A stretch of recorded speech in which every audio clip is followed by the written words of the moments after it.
following is a live presentation of CBC Sports. The countdown to the playoffs is on, and no team looks better than the Stampeders, a runaway herd with a full head of steam. The Argos will have to rely on pride for their motivation. Garcia is the quarterback who has done the unthinkable. He's taken Flutie's place.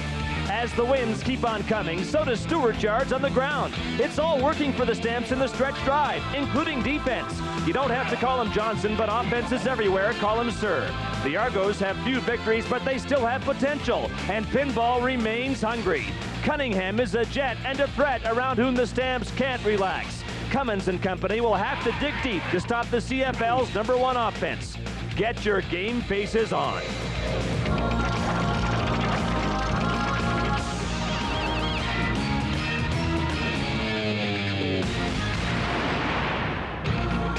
In the foothills of the Rockies resides the best football team in the land, and would not there be a better place for the Argos to try and end an 8-game skid than the home of the Calgary Stampeders. Good evening, everybody, and welcome to McMahon Stadium in Calgary. I'm Scott Oak. The Stamps are cruising 12-1. They're a team in every sense of the word, very much the sum of all their impressive parts. And how can you not like the story of Jeff Garcia? When the Stamps lost Doug Flutie, they were 100-1 favorites to collapse, but Garcia has led them to 5 straight wins, averaging almost 4 touchdown passes per game, registered the league's most impressive performance on Labor Day, prorated over 18 games, he would set a record, and twice in 5 weeks, he has been named Player of the Week. Apparently, the Stamps are squeaking by without Doug Flutie. Chris Cuthbert and Dan Kempley will describe the proceedings tonight. Kemp, we've already got Jeff Garcia in the Hall of Fame. How about Marvin Graves, who starts for the Argos tonight? He's got a fair amount of work to do to realize his potential. Well, I think there's a lot of pressure on him tonight. I think he came into the 95 season accepting the fact he was going to be the backup quarterback to Ken Austin. Injury to Ken Austin has accelerated that. It's time for Marvin Graves to take control of this offense in a method of moving the pocket, spreading it out, scrambling a little bit, and throwing the ball short. And maybe tonight he could be having some success because Calgary could be suspect in the secondary, Chris. Well, it is a big question tonight, Kep, because last week Calgary lost both inside halves, Kenton Leonard, Gerald Bond. The pressure's on these two, Dondre Owens and Greg Frères. And Winnipeg had success against Calgary in the secondary last week. Can Toronto have the same kind of success without a guy like Paul Mazzotti, Jeff Fairholm, and Ken Austin? You're right, Chris. Working on that secondary last week, the Bombers forced the Stamps into a rare situation. They had to come from behind in the fourth quarter. In Ottawa this afternoon, 8-5 San Antonio Texans there to face the Riders. Malcolm Frank picked off this Andre Ware pass. Ottawa turned the ball over 5 times. This one cost them 6, and San Antonio won at 49-14. Coming up on the BF Goodrich TA halftime report tonight, it's Stu Laird night at McMahon Stadium, even though he's still playing, but I suppose anyone who's held down 2 jobs the way Stu has should be honored. And the one Argonaut who still turns a few heads in Toronto, and the league over for that matter, is the pinball. It's been a rough 3 years, but he still loves Toronto, and we'll find out why. It's been a lovely fall day in Calgary. There was snow on the ground here last week, but it got up to about 18 degrees today. Nothing about these current conditions will get in the way of this game. And Chris, how about we start it with the kickoff? Sounds good, Scott. We could, in fact, promo this as a rematch of the 91 Grey Cup, but we won't.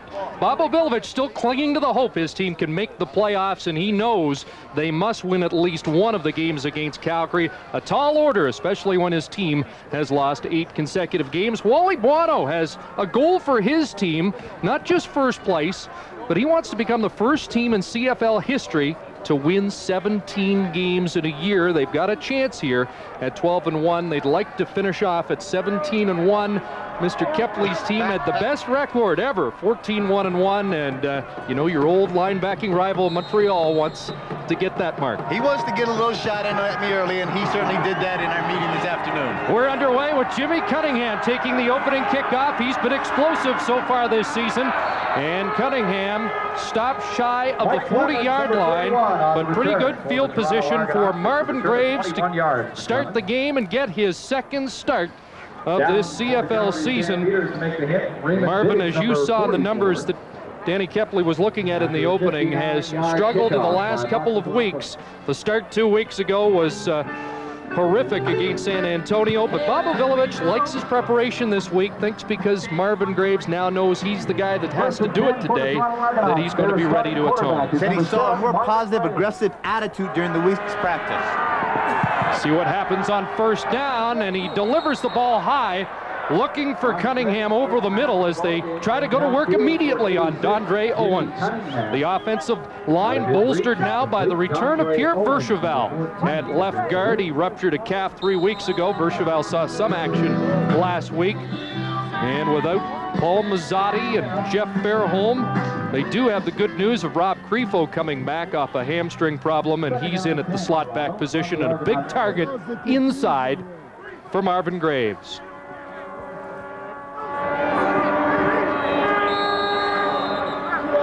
And already we're seeing a problem we saw last week when Graves came in at quarterback. Time count violation. And this should not be the kind of problem that we see this early in a ball game. Whoop. Violation. Let's go! Oh, we saw it in the final 2 minutes of the game last week against Saskatchewan, and it may have cost Bob Obilovich's team a late drive for the winning points. It was a crucial situation. They lost the down and it backed it up and made it 3rd and 13, and it did not enable Toronto to be able to go for that first down. So it's 2nd and 15, and there's Graves on the roll, but pressure's on. Matt Finley missed him, and so Graves pulls it down. Will Johnson takes Graves down up around the 38-yard line, close to the original line of scrimmage. Kep, it wasn't successful, but that's what we're expecting to see from Graves tonight. I think that's what he needs to do. He's going to have to buy some extra time, and what is going to happen is the offensive receivers are going to have to be able to learn to work to the open spot and be a successful open target for Graves to throw the ball to. Pee-wee Smith and Marvin Coleman have dropped deep. Terry Baker kicking it to the exciting Marvin Coleman. Surrounded and taken down at the 24-yard line. Coleman, one of the top punt and kick return men in the league. Well, there is Jeff Garcia, who's done a brilliant Doug Flutie impersonation this month. 5-0 as a starter. Last week, 415 yards, 3 touchdowns passing, and he scored a couple on his own on the ground. How about that touchdown to interception ratio? 19 touchdowns and just 5 interceptions. Garcia's done the job. And in fact, Wally Buono liked the way he bounced back from a little bit of a third quarter problem last week against Winnipeg. He liked his attitude because in the third quarter against Winnipeg, he had very little success. Flag down as Garcia throws over the middle. There's the leading receiver in the Canadian Football League, Dave Sapungis. But again, a flag down. Sapungis has the first down at the 36, but it appears to be coming back.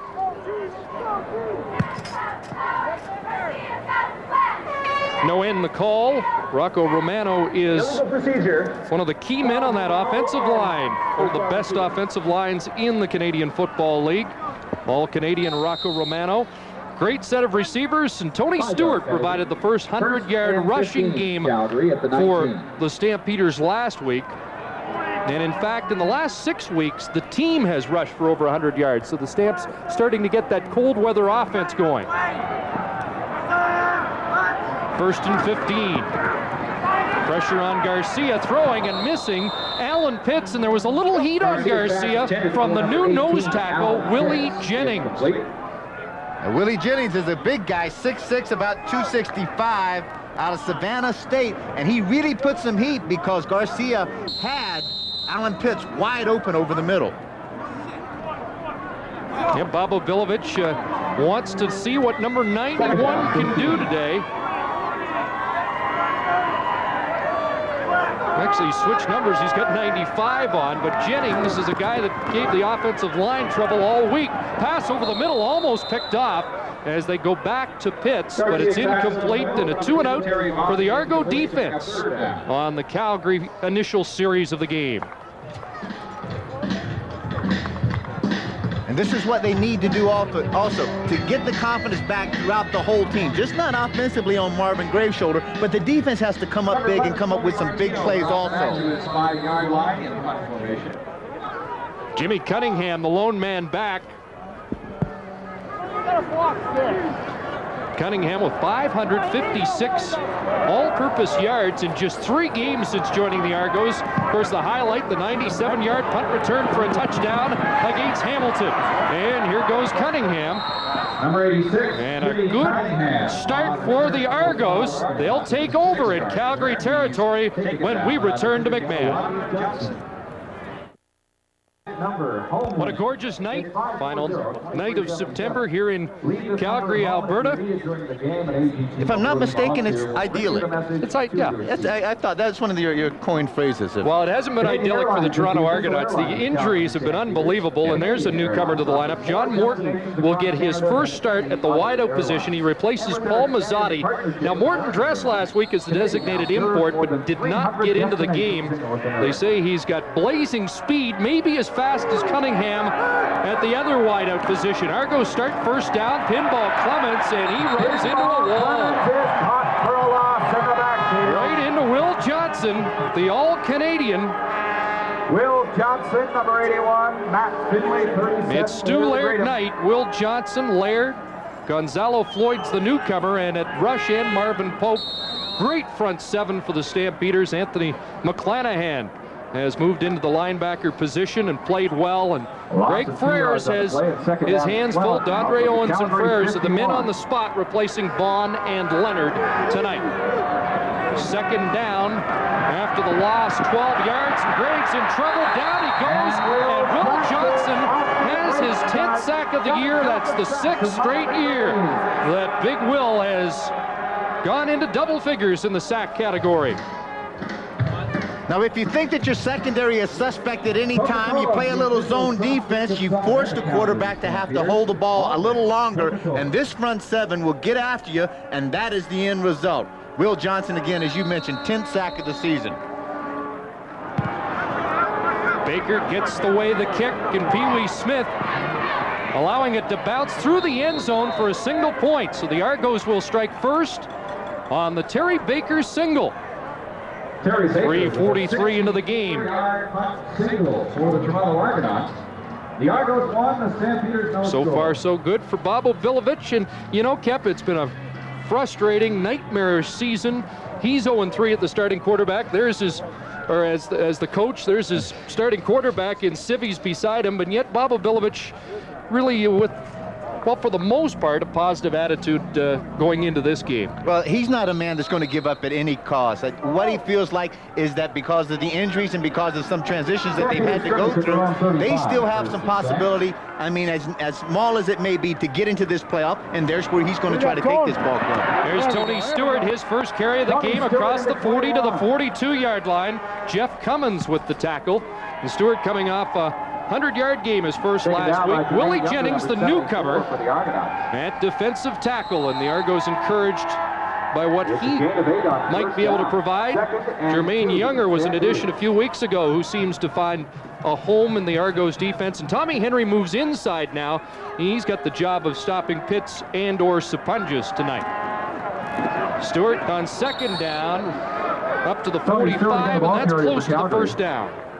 Swift Birch made the initial contact. Swift Birch with a great acceleration off of the corner, closed it down, hit Tony Stewart in the backfield, but Tony Stewart, with the great balance that he has, was able to maintain his footing, spin around, and pick up the first down. Everybody knows that the Stampeders rely for the most part on the pass, but their rushing record has improved from week to week, and they're going up against the number 12 run defense in the CFL, and the Argonauts. First down for the Stampeders, and now they toss it to Sapunjas, who will throw, and Dave just threw that one away. And he gets the flag. Yep. There was some big arguments going on, and Jeff Cummins was trying to negotiate with Bud Steen, and I think he got the call. They're going to make the reverse here, come back, and then all of a sudden, Dave Sapunjas is going to get just trapped inside. Good containment, and then he throws the bat. Intentional grounding. Calgary, second down. So they mark it back at the 37-yard line. It'll be 2nd and 18. Of course, we saw the Argos a few weeks ago against Hamilton with Rob Crefo throwing a touchdown pass on a similar type play. Now for the Stampeders. but an incompletion for the leading receiver in the CFL. Here's Garcia, has an open man, Terry Vaughn, and Vaughn is met by the newcomer, Marcelo Simmons, who doesn't let him by, and it'll be another punting situation for the Calgary Stampeders. Simmons, the newcomer on the corner out of SMU, matched up against Terry Vaughn. And they play the zone defense outside. Now you can see the room that Marcelo Simmons is going to give him. Now he comes out. Good strike, good contact, excellent technique of coming to the outside, just absolutely fronting the guy up, getting your pads low into his chest and driving through, stopping him short of a first down. And Martino on for his second punt. Well, he'll go through a lot of first halves in a season without having to punt the football. And just got that away. Contact on the kicker, so the flag is thrown. Cunningham picks up the ball. There's a no yards flag as well. So penalties at either end of that punt by Tony Martino.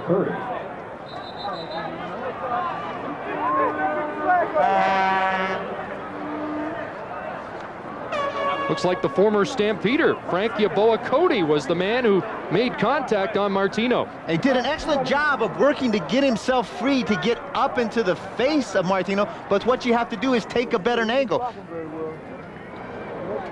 Roughing the kicker, Toronto, number 15.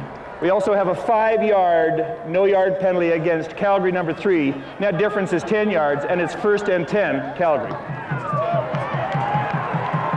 I was going to say, when you get free up the line of scrimmage and you get that clear, you've got to take an angle. Look, he's going to come straight on to Martino. If you're going to come straight on, you have to make sure you have contact with the ball. If you don't have contact with the ball, don't have contact with the kicker. Yaboa-Cody, one of 2 non-imports picked up by the Argonauts because of their rash of injuries this week from the Calgary roster. Dwayne Dimitrition, a former Stampeder, also picked up. So they give the ball back to the Stampeders, and Terry Vaughn in the flat just caught that in front of Marcelo Simmons. Terry Vaughn, his 52nd reception of the year. And I tell you what, this guy has been a real find and a real treat to the Calgary receiving corps. He came in and he had a lot of pressure on him because they lost a number of great wideouts to the NFL, and this guy has come and really produced. Yeah, Will Moore, Brian Wiggins gone. Terry Vaughn has stepped in. Pee Wee Smith's played a bigger role this year. And the Stampeders moving on offense. Second down, the give to Stewart, to Tony Stewart, to the Argonaut 40. That's close to a first down. Jermaine Younger, Jeff Cummins combine on the tackle. First guy to hit him for the Argonauts, number 99, Jeff Cummins. Well, some heat on Tony Stewart. He's dropped the football more than the Stampeders would have liked this year, with 7 fumbles. And he knows he has to respond. He's been nicked a few times this year. Last week answered with that 100-yard game.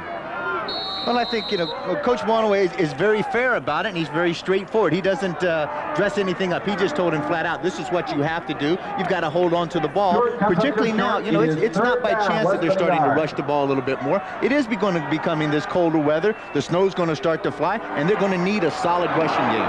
3rd and 1, and the Argos were jumping on the play, and flags are down. After drawing a flag. Well, we saw the change in the offensive coordinator and the offside call against the Argos in Hamilton, and that basically sounded like Offside, Toronto's 74, first down, Calgary. Sounded like one of the reasons the move was made. See the movement here, a couple jumped, Younger first. First and 10 Stampeders from the Argonauts. But Don Southern, realizing a cold weather offense is needed, wanted to see a little bit more of a running attack. Apparently Dieter Brock did not agree. Here's Garcia throwing, and a nice defensive play there by the veteran Don Wilson. Garcia stepping in front of Vince Danielson. Number 88, nearly picked off by the Argonauts. Don Wilson has just found new life as this rover back that they have, an outside linebacker, 34 years old, 6 picks already this season. Good foot speed. Now look at the break on the ball. Reads the receiver very, very well. Makes the break underneath the catch. Almost gets his hands on it for his 7th pick. Second down, 10. Midway through the first quarter. Jeff Garcia facing 2nd and 10 from the Argo 35. Has some time, and now outlet pass to Sapunjas, who cuts it back, and Dave Sapunjas will have the first down. 3rd completion for Jeff Garcia, and Dave Sapunjas has catch number 92 on the year. Calgary has started to incorporate a little bit of this, what they call red throwback or blue throwback, depending on whether it's right or left. Get the formation going one way, get the receiver, in this case, Dave Sapunjas coming back across the grain all the way wide open. Jeff Garcia having plenty of time to stop, plant, throw the ball to the leading receiver in the CFL. First down, Stamps on the move. Tony Stewart tripped up as he crossed the 20-yard line. Pickup of close to 4 for Stewart. Remember, this drive prolonged by a roughing the punter penalty against the Argonauts. Got a theory on why Stewart may have picked up his game. They bring in another running back, and his name is Charlie Brown. Would you want to be replaced by Charlie Brown? I think, well, that may have a little bit to do with it. I think that little bug that Coach Wally Bono put in his ear had a lot to do with it. 2nd and 5, and here's Tony Stewart running for the end zone. Touchdown!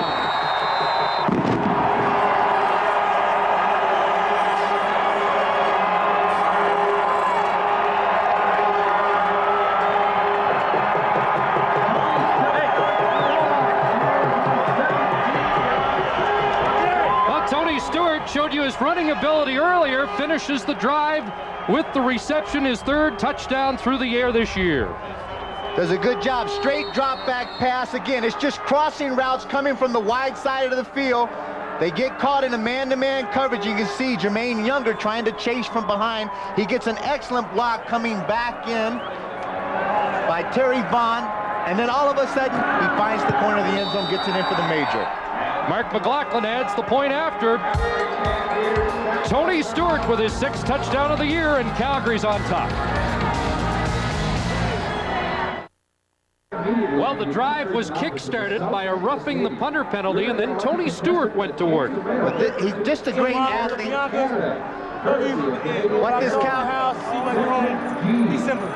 What this Calgary offense has is so many weapons. They're using him so well out of the backfield, both as a rusher and as a pass receiver. Here's Jimmy Cunningham.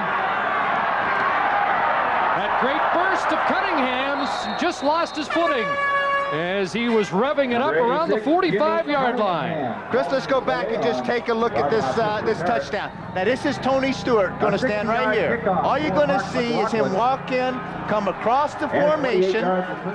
You're going to see Toronto back up in a zone defense. Everybody's going to look. Now the pass is thrown underneath. Here's where Terry Vaughn comes in, picks up the most dangerous man. That happened to be Jermaine Younger, and that allows Tony Stewart to get into the end zone. Number 3 in Canada will take on the University of Alberta Golden Bears on Saturday, October 14th. It's the 10th annual Shrine Bowl. Got an injured Argonaut after the kickoff. Haven't picked up a number yet. And you know what? Some of the new jerseys in the league this year make it very hard to pick up numbers because they have the smaller jersey numbers on the front and the larger numbers are on the back, so it really is quite difficult. Yeah, we're told it's Jason Jakovic who is down. 5:44 left, first quarter, 7-1 Calgary, and they're calling for the cart for the reserve safety of the Argonauts. Former Winnipeg Blue Bomber. Now, this is a guy that was part of that head-hunting tough special teams over there in Winnipeg. And he just goes in there has no respect for his body whatsoever. He throws it around. Speaking of Winnipeg, they were throwing it around last night. Looked a little like the Bombers of old. Well, while they attend to Jakovic, we'll take a timeout here at McMahon Stadium in Calgary. Being very careful with the left knee of Jason Jakovic as he's now on the cart. And Kep, what happened on that play? Now, it looks like he just got rolled up by Sean Daniels. Okay, just as we get right here, here's the knee. I want you to look right in this area. Stop it right there, okay? Now watch it as Sean Daniels comes over and he rolls up underneath as that leg is planted down and it just gets twisted up. He goes out of frame happened after the contact, but there's where the contact did take place. First down for the Argonauts, and they toss it back to Marvin Graves. He's looking downfield. Creepo can't bring it in. Working against Greg Freyers, a little razzle-dazzle against Hamilton Creepo through the touchdown pass, and that time Graves on the toss back from Clements was looking deep.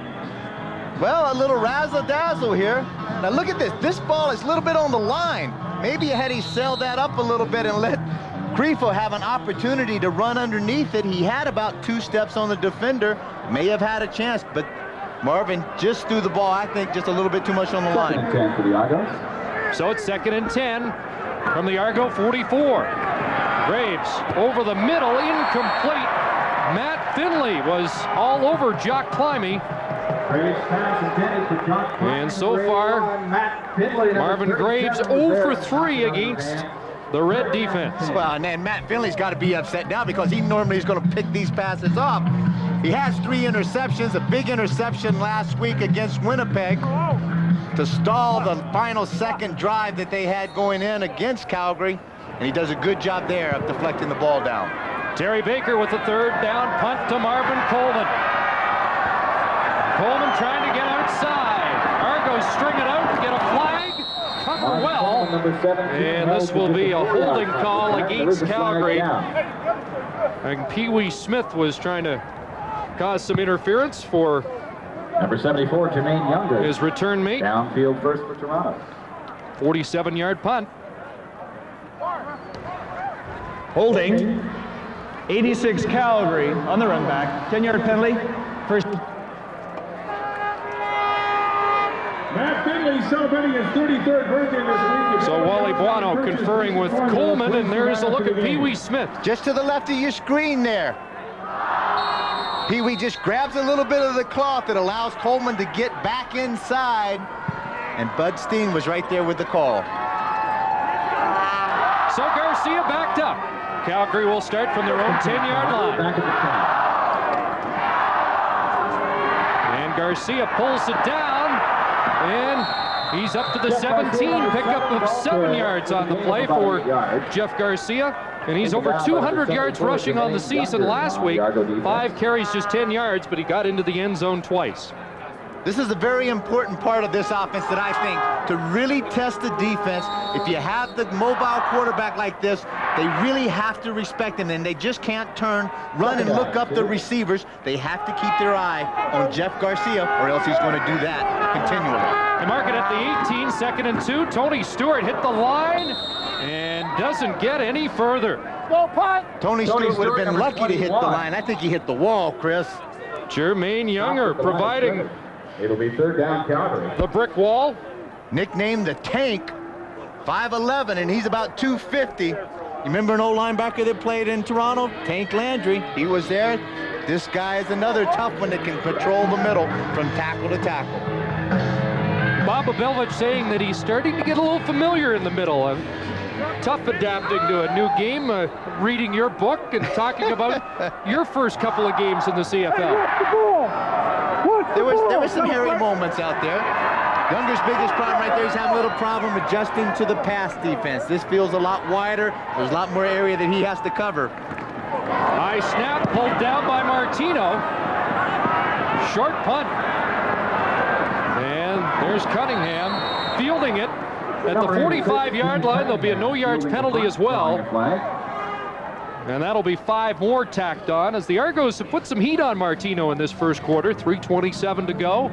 7-1 Calgary.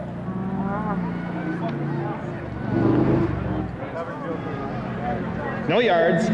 Calgary number 83. It's a 5-yard penalty, and it's first down Toronto. That's Tyrone Williams, who has been pretty well exclusively a special teams guy in his first 2 games in the first quarter tonight, but we're expecting to see him as part of this offense by the end of the night against the Argonauts. Well, I think that's by design that Coach Buono wanted to test him, find out about his heart, and see how much he was going to work on the special teams before he gave him a position. There's the first catch of John Morton's CFL career on the long out.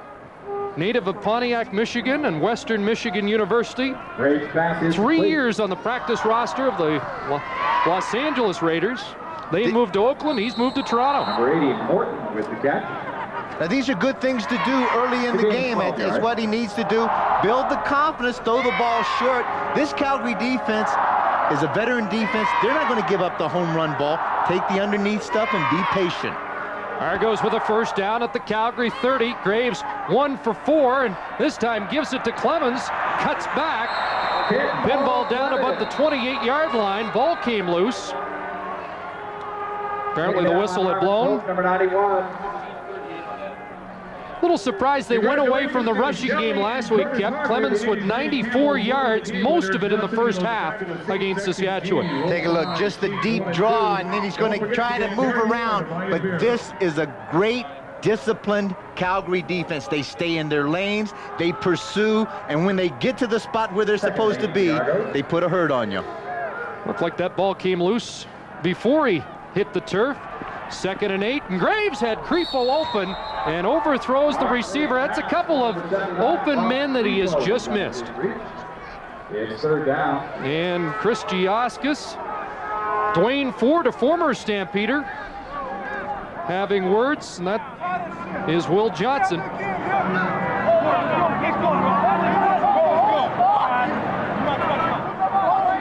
Couple of old teammates comparing notes. I don't think they were talking about like where are you going to have dinner after the game or any of that kind of stuff. But take a look at it right at the last minute. Ford gets hit from behind by Zizakovic, but all of a sudden Will Johnson comes in and does a little pushing and shoving, and then, hey, you got to take objection to that. First you got to get off the ground, get off your back and turn around. Then Dwayne Ford had something to say. Terry Baker attempting a 36-yard field goal. Spotted by Sean Knight, the backup quarterback, and Baker's good. And it's a 7-4 game. Field goal execution cost the Argos last week against Saskatchewan, when Bobo Bilovic saw his team blow a couple of easy field goals. The snap from center, a problem there. Two very poor snaps, and I think that's a real crucial thing. Now that they do have Pierre Vercheval back in there, he is their field goal snapper, and he is the guy that they're getting used to. So when you lose a guy like that, you lose the snapper. You may have a different holder. Everything, those three people between the snapper, the holder, and the kicker, they all work in unison, and if one little guy is out of whack just a little bit, it throws it off as it did last week. 7-4. Calgary leads, has the ball, and Terry Vaughn carrying it out of the backfield. We were told that Number 2, Terry Vaughn, we might see Vaughn set up Stampeders. On occasion. Held to a 1-yard gain. And a short gain for Vaughn on his first carry of the night. Down to the final minute of the first quarter. 2nd down and 9 for the Stampeders at their 36. Chris, take a look. 83, Tyrone Williams is in the lineup as a wideout for the first time. 6 receivers out, and Garcia quickly over the middle. They go to the other Western receiver. Dave Secundus at midfield has a first down, and now the Stampeders on the season over 5,000 yards, but this is not a good sign. Jeff Garcia's on the limp. Doug Flutie in the broadcast booth just to our left tonight, and now Garcia in some discomfort. The backup quarterback tonight is University of Calgary product Bob Torrance. When they made the trade earlier last week for Sean Moore, but Sean Moore is just not ready to take on this offense right now. He didn't get into Calgary until Wednesday. They hand it off to Stewart. And he is into Argo territory at the 51. Jeff Cummins. Big country who's played so well at defensive end for the Argos with the tackle. And while Stewart was coming out of the pile, Garcia was testing that leg. There's Torrance charting at the moment, along with Sean Moore. Wally Buono said not to expect Moore tonight, but Torrance would be the backup.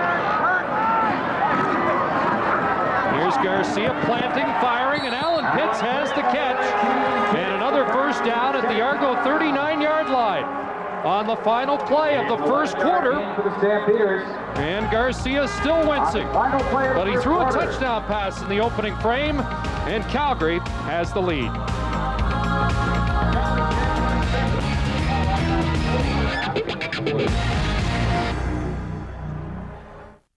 Next home game is the Gorgeous autumn night in Calgary, Alberta, and the Stampeders leading the Argonauts 7-4 through 15 minutes of football. Calgary riding a current 5-game winning streak. The Argos trying to shake an 8-game losing skid. And the offense under Marvin Graves did not get untracked in that first quarter. When you read those stats, 7-4 flatters the Argos. Well, 7-4, I think it makes them have a winning first quarter, and they have to be very positive about that. Here's Garcia taking off again down to the 31-yard line. And a pickup of close to 8 yards for Garcia, showing no ill effects of that leg problem he had late in the first quarter. Now, once he said he wanted to look downfield very quickly, all of a sudden that was Lubo Zizakovic that came in there, forced him to have to scramble up the middle. He did an excellent job of getting the ball up the field. It makes it 2nd and about 4.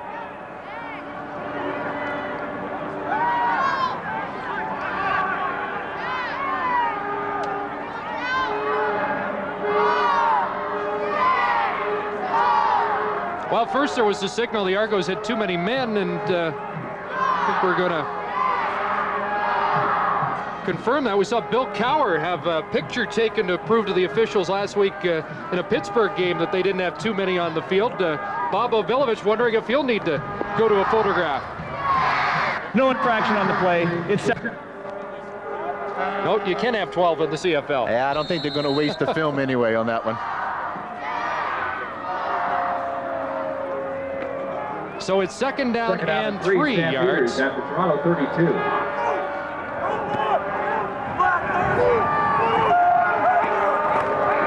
And Tony Stewart takes the handoff, gets to the 30-yard line. Straight ahead to Looks the like 30-yard he's a little line. short of the first down stick. It's been Maurice a pretty Kelly, good number 16, defensive the first to hit effort in by the the Calgary Argos so backfield. far. Maurice Kelly came in to finish Stewart off.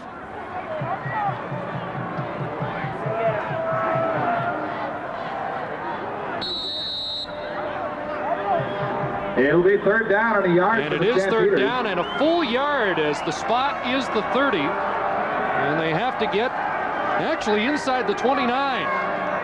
Wally Bono, but more importantly, Jeff Garcia has great faith in his offensive line. Stewart wide open down to the 20-yard line. Tony Stewart found a huge hole off the left side, and Don Wilson had to save the touchdown. He reels off a 12-yard gain. Terrific lead block this time by Sean Daniels. Look how he gets inside of Joe Sardo, turns him out, and it just creates a huge gap for Tony Stewart to rush through and pick up the 1st down. Stewart on a roll. 8 carries, 37 yards, and he had that touchdown reception of 17 yards, and we're just early 2nd quarter. Garcia on 1st down over the middle, and there's a catch in traffic by Vince Danielson. Danielson out fighting Marcelo Simmons for the football. Coverage for Toronto, number 9, Marcelo Simmons. And Chris, you labeled it. This is a terrific catch. Quick throw on the quick slant coming in traffic with a guy dangling all over your back. Vince Danielson does an excellent job. That's his 36th catch of the season. Danielson, one of 6 receivers in the package for the Stampeders that time. They did not have a running back in.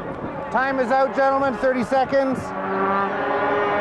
And Calgary has taken a timeout here, and Sapungis and Garcia both coming to confer with the coaching staff.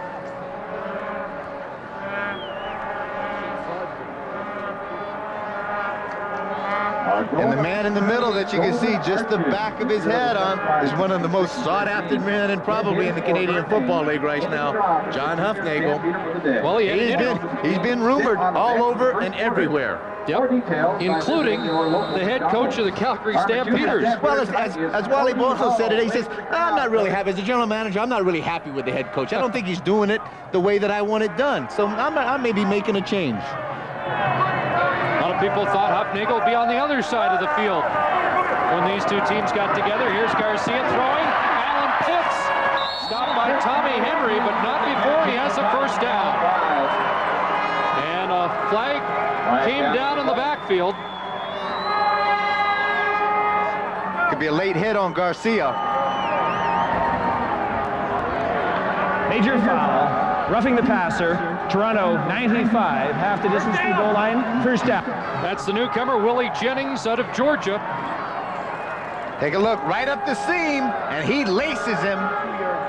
Helmet to helmet, face mask to face mask, just as Jeff Garcia releases it. And sometimes a hit like that in a flat is a little questionable because those big guys are getting going and they're only one step away. I don't know how you're going to stop. Well, Jennings be in the middle of this as they give to Marvin Pope, and he's turned back. Well, Big Daddy's caught one for a touchdown this year against the Edmonton Eskimos on Labor Day. Now he wants to carry one in. Well, he wanted to make sure, since they started seeing the Edmonton Eskimos use Willie Pless a lot coming out of the backfield in that elephant set. There it is, the straight dive to the big fullback, Marvin Pope. Tommy Henry was there. Pope stacked up at the 1 Along with a lot of help. Now, I don't think Tommy Henry was going to be able to handle Marvin Pope all by himself. No. Tommy Henry only tips the scale at about 175 pounds. This time Garcia keeps, touchdown. Well, he sold the fake and walked in for his third touchdown in the last couple of games.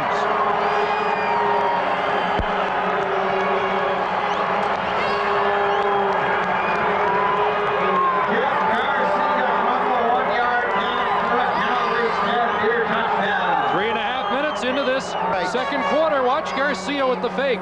Takes a good fake inside, and then what happens is he pulls everybody from the Toronto defense down inside. They were trying to play the dive. One guy had the pitch, but nobody took the quarterback, and Garcia walked in unscathed. Mark McLaughlin adds the extra point. And it's 14-4, the Stampeders with the lead. Jeff Garcia at the controls.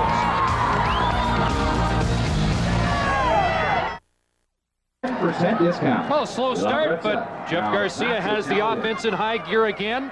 First scoring drive was 12 plays. This one, 11 plays, and Garcia caps it himself.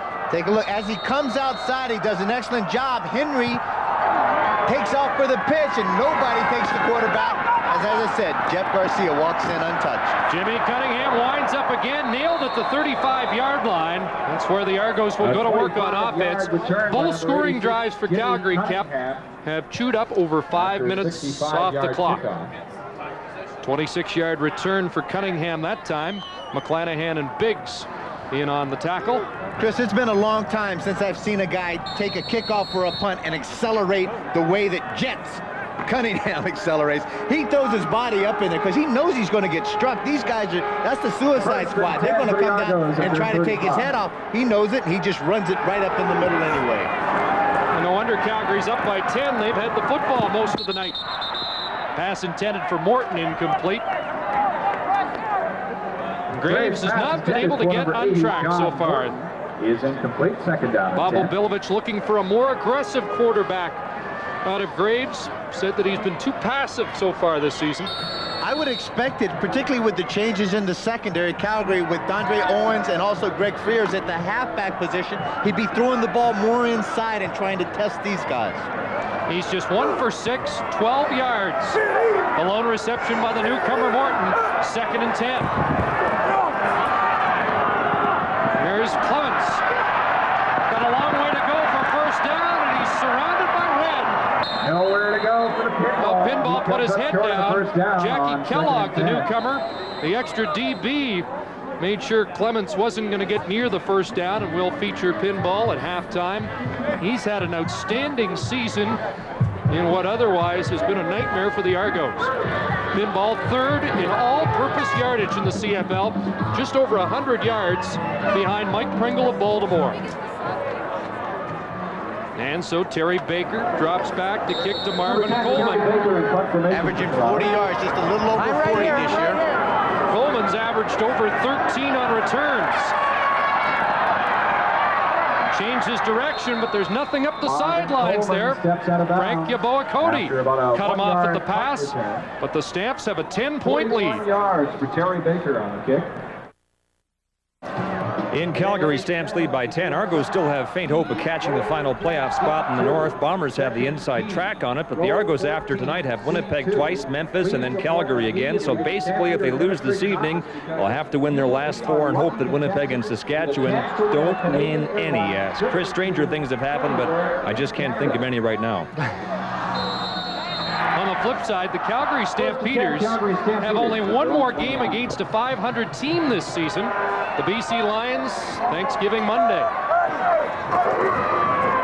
Here comes the rush, and Garcia dumps it off to Tony Stewart, who's been a prime target so far tonight. Picks up about 7 yards. 7 yards on the screen pass to Stewart. Bob Avilovich wanted to get some pressure on Garcia, but admitted it's very difficult to do it against the Calgary offense. It certainly is, and I think Garcia's hoping that he was going to catch Toronto in a man-to-man defense on that screen pattern, but Jermaine Younger does an excellent job of reading it, closing the gap, and keeping this first down play to about 9 yards. Second down. Younger in the D, digging in. Stewart stopped right at the line, and again, Calgary comes up short on 2nd and short. And Younger doing a job. Swift Birch is there. Now Younger took a good run going up through the hole.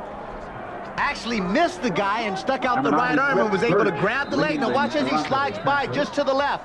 Gets the strong right arm, gets him around the thigh, drags him back and says, you're not going anywhere, big guy. Forces Calgary and Tony Martino to punt.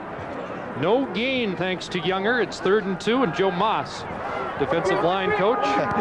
Joe looked over as we were coming off the field yesterday in practice. He says, Kep, get out there and suit up for me. I said, Coach, you're having a tough year. You're pretty desperate, but you're just not that desperate.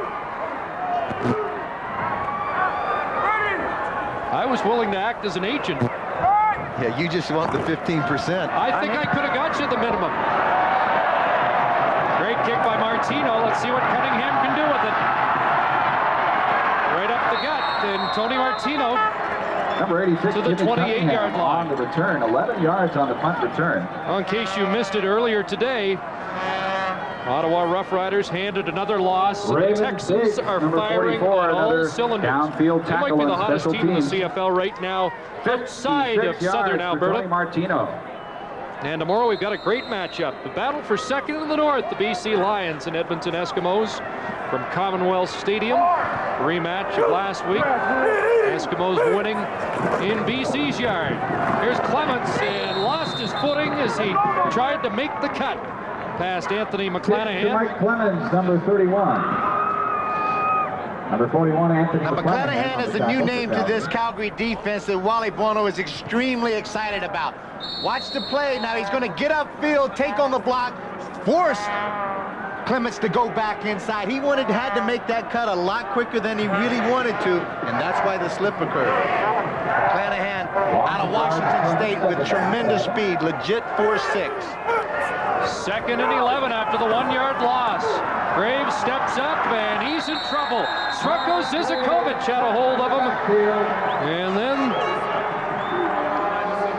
he got some help to bring down Marvin Graves, and again the Argos just not getting anything done offensively. Gonzalo Floyd helped Zizakovic with the sack. Create that to a coverage sack because Marvin Graves had enough time to try to find a receiver. Calgary played a really solid 3-deep zone right across the board. Nowhere to go. That's why that front 7 had a chance to get there.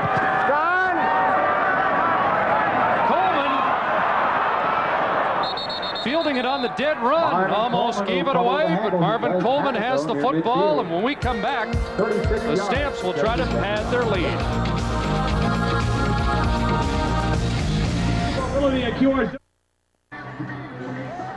Well, it's a great night in Calgary. We've mentioned that, but Wally Bono keeps talking about cold weather playoff style. We've seen some Western finals here, and Calgary wants to host a Northern final here. And they've kind of changed their offense a little bit tonight. It's been more of a cold weather offense. Well, it's still maybe cold weather, but it only incorporates one back in the backfield, and that's Tony Stewart.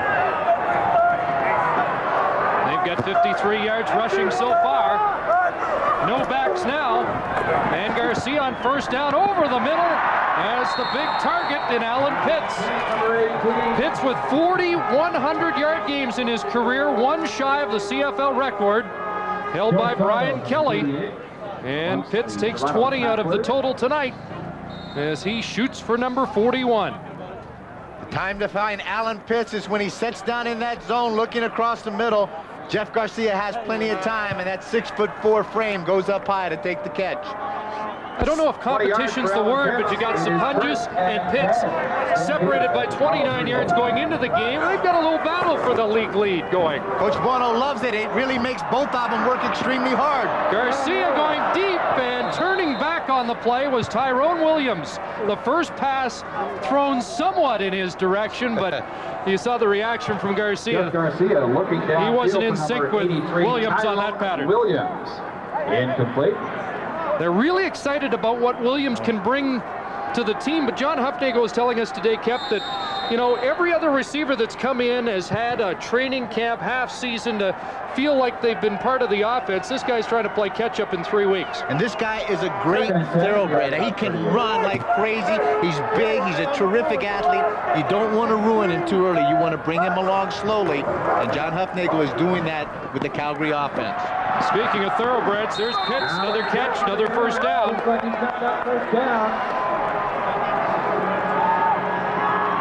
Joe Porter, number 29, with the tackle for Toronto. Well, he is getting closer to the mark. Alan Pitts has 7 100-yard games That's the Toronto 26. through the course of this 13-game season for the Calgary Stampeders. 70 touchdowns. Number 1 touchdown in leader, Brian Kelly, with 97. He is 4 for 54 tonight. Needs 46 more to tie the record. Garcia got away and paid the price. Ran into Swift Birch. Tommy Henry had moved up. But Jeff Garcia showing you that he can be an elusive quarterback. He's not Doug Flutie, but he is mobile back there.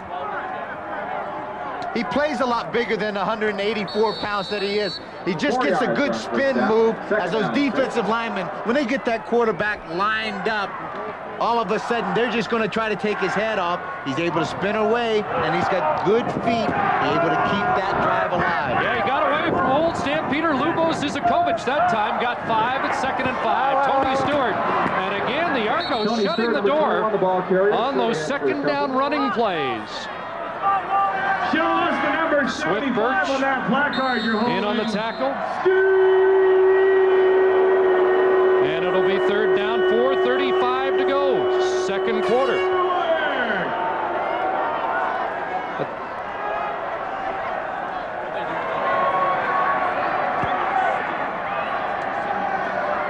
Wally Bono was telling us yesterday that obviously he was nervous when Flutie went down. Number 13, Mark McLaughlin. Thrilled with what Garcia's done, but he does caution it's only been 5 games, not 5 years, what Garcia's done. And now McLaughlin on 3rd down will come in to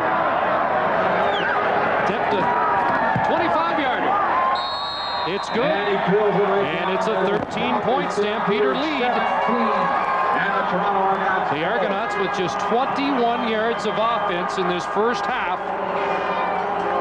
Pretty gritty effort by the Toronto defense to keep this one respectable so far. How about everybody up off their seats to give this team a standing ovation? Coach Obilovich is the first one to try to incorporate that this is a total team effort, that when the offense is sputtering a few times out there, that defense can go out there, and when you can have some success and build some confidence and stop a team like the Calgary Stampeders that close into the red zone and come away with just giving up a field goal, there's some real positive things to be taken away from it.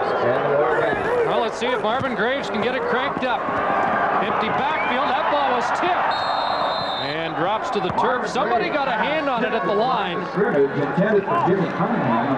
Jimmy Cunningham, the intended receiver, well covered by Al Jordan. Take a look, they're just running the hitch out there, and this is a guy, Al Jordan, who's a new corner to the Calgary Stampeders also, has done just an excellent job. 2 picks already this year. He was picked up in the first round of that Las Vegas dispersal draft, and for some reason, it looks like the Toronto offense feel that they can try to take advantage of the outside corners of Calgary. 2nd and 10 over the middle. receiver. Marvin Gray's pass over the middle, incomplete. And he took a lick. That's Jock Climby, and that's the first pass his way tonight. The intended receiver, also the injured Argonaut. And the guy that took the shot and looked right in the middle, Marvin Graves kind of hangs Jock Climby out to dry because it's up really high. And that was Greg Knox, the safety, that came across and put the helmet right on the ribs of Jock Climby. Brought back memories of Daryl Moyer, didn't it? Hey, I tell you what, that made our spotter over here. He jumped and got pretty excited about that, being the old safety that he was. Let's see those Stu Laird. Well, it's Stu Laird night.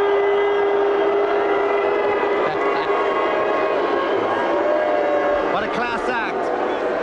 A great 12 years in the Calgary community. Jarvis Travels, the official travel And they're not agency booing. of Calgary Stampeders. They're They celebrate stewing. 25 years of service. Oh. Calgary Travelers. He'll be Jarvis featured at Travels, halftime. Here's the Scott. winning team. All right, Chris, and coming up at halftime, it is Stu Laird night here, even if the veteran's still playing. Is there a message there? We'll try and beat the info out of him. And Pinball Clemens' devotion to the Argonauts continues, even if times are tough in Toronto. We'll feature the pinball. Here's a quick story about Stu Laird, Chris. The Stamps O-line collective weight is 1,450 pounds. Stu works as a firefighter, and he invited the O-line to his fire hall for their weekly dinner this week. Pernopolis and Company consumed 20 pounds of potatoes, 9 pounds of pasta salad, 40 Spolombo sausages, 20 chicken breasts, and 20 small pieces of steak, and of course ice cream for dessert. They're honoring Stu at halftime, and I think it's as much for making dinner for the O-line as anything. It's no wonder that O-line's putting on weight. I mean, Garcia buys them dinner before every game. Tony Stewart took them out for dinner. The only problem is, in that particular unit where they work, they had to hawk the fire truck to pay for all that food. So we hope there's no fires in that neighborhood for about 2 weeks. Here's Coleman, and flags are flying. Marvin Coleman, number 17. I was going over the offensive line vital statistics today, and I noticed that, like, Jamie Crysdale's now over 300 pounds, started the year about 290. Rocco Romano's put on about 10 pounds. Their offensive line now comes in at about, I think they're averaging around 6'4", around 285. They're roughly about 28 years of age. But they got all these guys buying dinner, and then I figured out that's why my weight's pretty stable, because you never buy dinner. Let's take a listen. Bud Steen's trying to work out all of these flags that are on the ground right now. Let's take a listen to him. No yards. No yards. Toronto number 15. Illegal block. Number 92. Net difference is 5 yards, and it's on. Dwayne Patterson called for Calgary, and Yeboah Cody for the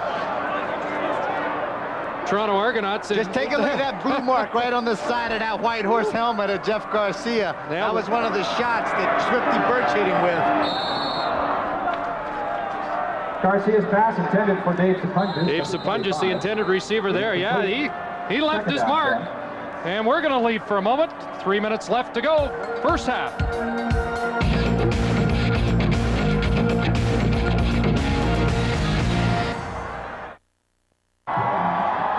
Welcome back to Calgary. Check these numbers out. Jeff Garcia, to his starting 4 receivers, has averaged 315 yards in 5 games. Doug Flutie, 306 yards in the first 7. Basically the same numbers. The only difference, Garcia goes to the wideouts a little more than the slots as compared to Doug Flutie. Well, I think that may show you the case that Jeff Garcia's arm was just stronger because Doug's arm was a little weak from that tear that he had in the elbow. And with that said, he goes to one of his prime targets inside. Great slot back. Dave Sapunjas has another catch and a first down. Well, Chris, you mentioned it, to have these 2 slots, Sapunjas and Pitts, working inside and working as hard as they do to make their quarterback look as good and be very productive for this offense. Dave Sapunjas does an excellent job reading the zone, sitting down, wearing those glass cutters gloves. Terrific concentration on looking the ball in. 94 catches on the year. First down, Calgary, and Garcia pulls it down again.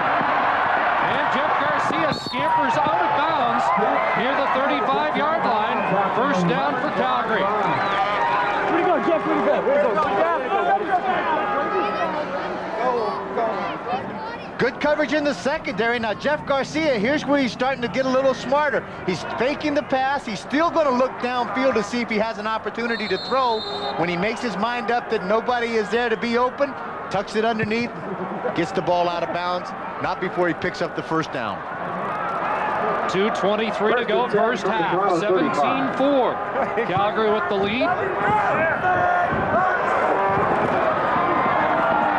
And again, Garcia's going to keep it. If it's there, take it. Then he takes it down to the 12.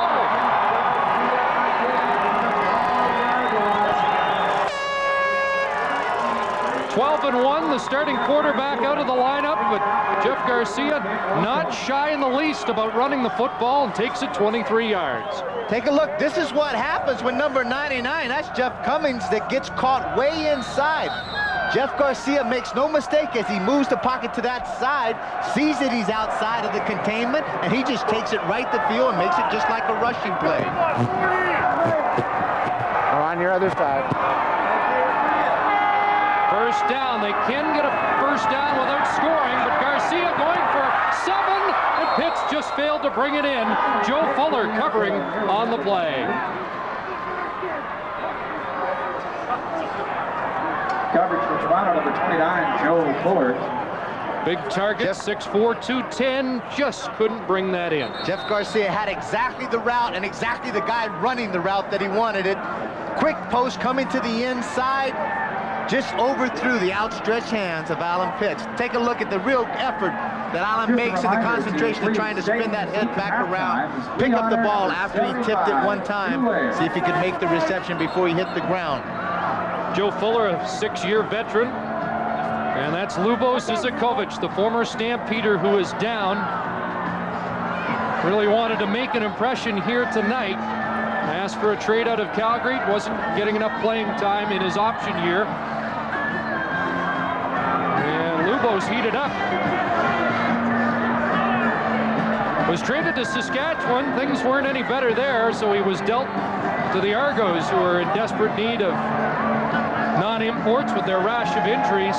13 players on the injury list. Now take a look. This is Lubo that's going to be right here. The straight drop back pass looking this way, but the injury is going to take place in the middle of our screen. Now that's Jamie Crysdale, and also it looks like on that case that was Denny Chronopoulos, who cut his knees out from under him as Jamie Crysdale had made contact up top. That looked like a double team, a high-low. And you can take a look. Zizakovic knows exactly what took place on this play.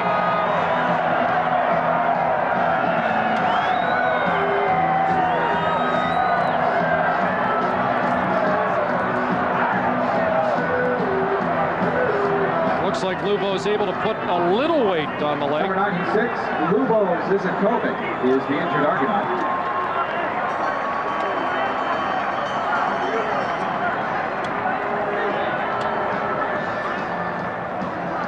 Okay, take a look now. Right there in the middle of your screen, the contact's going to take place. There's Jamie Crysdale, and then the cut block underneath, and they roll him right over top of Denny Chronopoulos.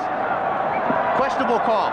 Questionable play by the Calgary offensive line. I'd have to call it right there. I don't think that Denny Chronopoulos should have went down on him like that. No penalty.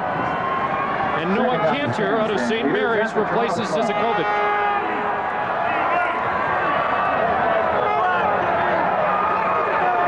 Out of the shotgun, 6 receivers. And it's Terry Vaughn. Stopped at the 4-yard line, shy of the first down. Third down coming up for the Stampeders. John Wilson, number 20, Spillman.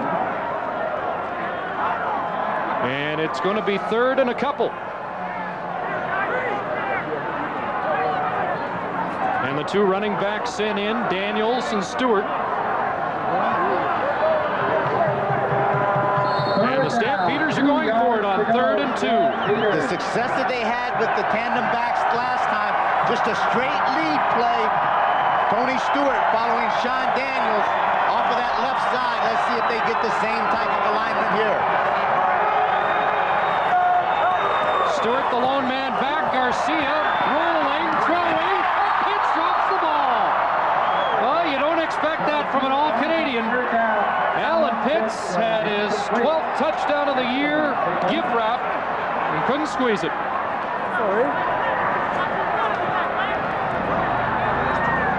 Just a terrific fake inside by Jeff Garcia. Alan Pitts just runs a little curl out route, and it just shows you the best in the business last year can lose that concentration once in a while. The ball was right in his hands. First turnover of the game. First down attempt. Minute 26 to go in this first half. Marvin Graves had not been able to move the football. Mike Clements will try, though, up to the 14-yard line, and that's close to a first down for the Pinball. He's had some pretty good rushing numbers so far this year. We mentioned 94 yards against Saskatchewan. He had 92 against Baltimore, 77 in one of the meetings against San Antonio. Pretty good numbers for a guy who unbelievably has just one 100-yard rushing game in his great CFL career. That is just an amazing stat that you call it. Came into the game, it just had about 112 carries, and he still was 5th in the CFL. So when he does get a chance to touch the ball, he is very productive. These are the all-purpose yards. You can see that he's in 3rd place behind Mike Pringle and Corey Philpott of the BC Lions. Interesting sidebar that Mike Clements was once on the negotiation list of the Calgary Stampeders and was dropped off of it in '88. And he's been a mainstay of the Argo offense ever since. Second down and short, and Graves should move the sticks. 64 seconds to go, first half. 17-4 Calgary. It could have been much worse.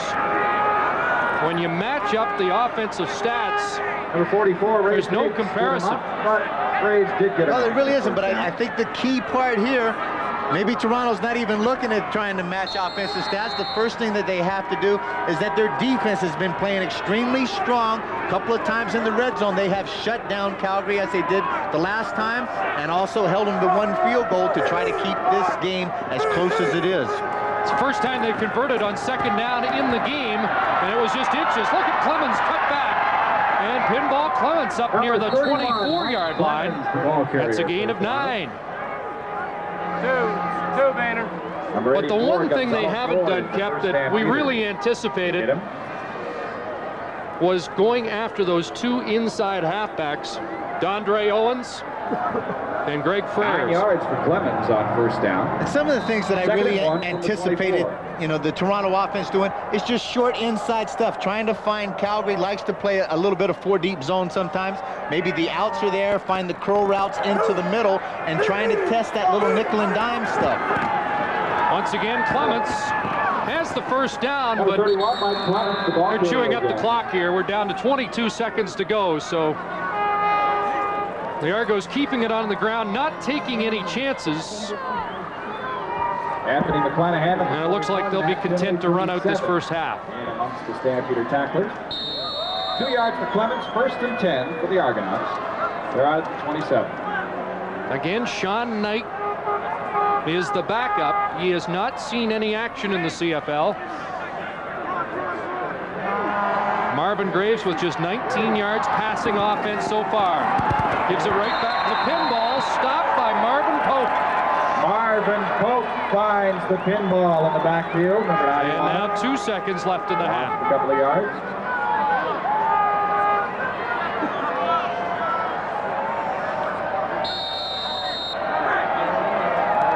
Great move with being able to have Marvin Pope line up as the rush in. He is such a versatile athlete. He does a lot of things. He enables this Calgary defense to give a lot of different pitches to the quarterbacks. Final play, Graves takes a knee, and that will do it And the first half. for the opening 30 minutes here at McMahon Stadium. And the Toronto Argonauts trying to fend off an 8-game losing streak. Are down by 13 at the half, and Bob Obilovich needs to get some kind of offense going. Exactly. He's got to get in there, and I don't think the rushing game that they're trying to show right now is the kind of thing they can do. They need to incorporate that short pass as being the first down rush and at least get some productivity so that they're not in second and long situations every time. 17-4. Let's join Scott. All right, Chris, no waiting for the BF Goodrich TA halftime report tonight. It's Stu Laird night here at McMahon Stadium. They'll be honoring the 12-year defensive tackle at field level in a moment. He joins us from there now. Stu, this is an honor normally reserved for players who've retired. It's just a guest, but judging by the way you're dressed, you're still playing. What's going on here? Well, I'm still playing, but maybe they're trying to send me a message out here. It's just one of those things that happens. I'm really grateful for the organization to do something like this for me, and hopefully we'll win the game. This is a big-time television show you're on now, Stu. We've got lots of viewers. Unburden yourself and tell us if you're planning on retiring at the end of the season. Well, I always ask myself at the end, and if I can say yes to 3 different things, am I healthy, am I having fun, am I still productive? If I can say yes to all those, then I don't think I should retire. Stu, a quick comment in the first half of this game, by my count, about the 170th regular season game of your career. Stamps are still cruising. Well, it's great to be on a team. We really started to turn it on the last few years. One thing that we really have to guard against, though, is in the past we seem to tail off at the end of the season and we falter a bit in the playoffs, so that's what we're working on now. All right, Stu, thanks for your time. Enjoy the evening. I know your teammates say it was all your idea, but we're not buying it. Enjoy the ceremony. Thanks very much, Through guys. 30 minutes in Calgary, Stamps looking for their 13th win of the season are in front of the Argonauts by 13. Back in a moment.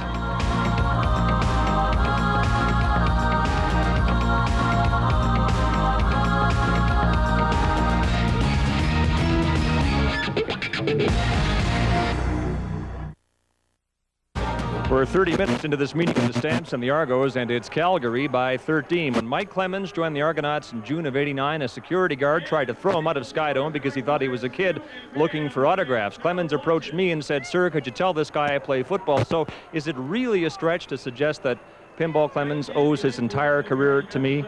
But seriously, folks, didn't take him long to show that he was a player, and 7 years later, he's just as dangerous as ever.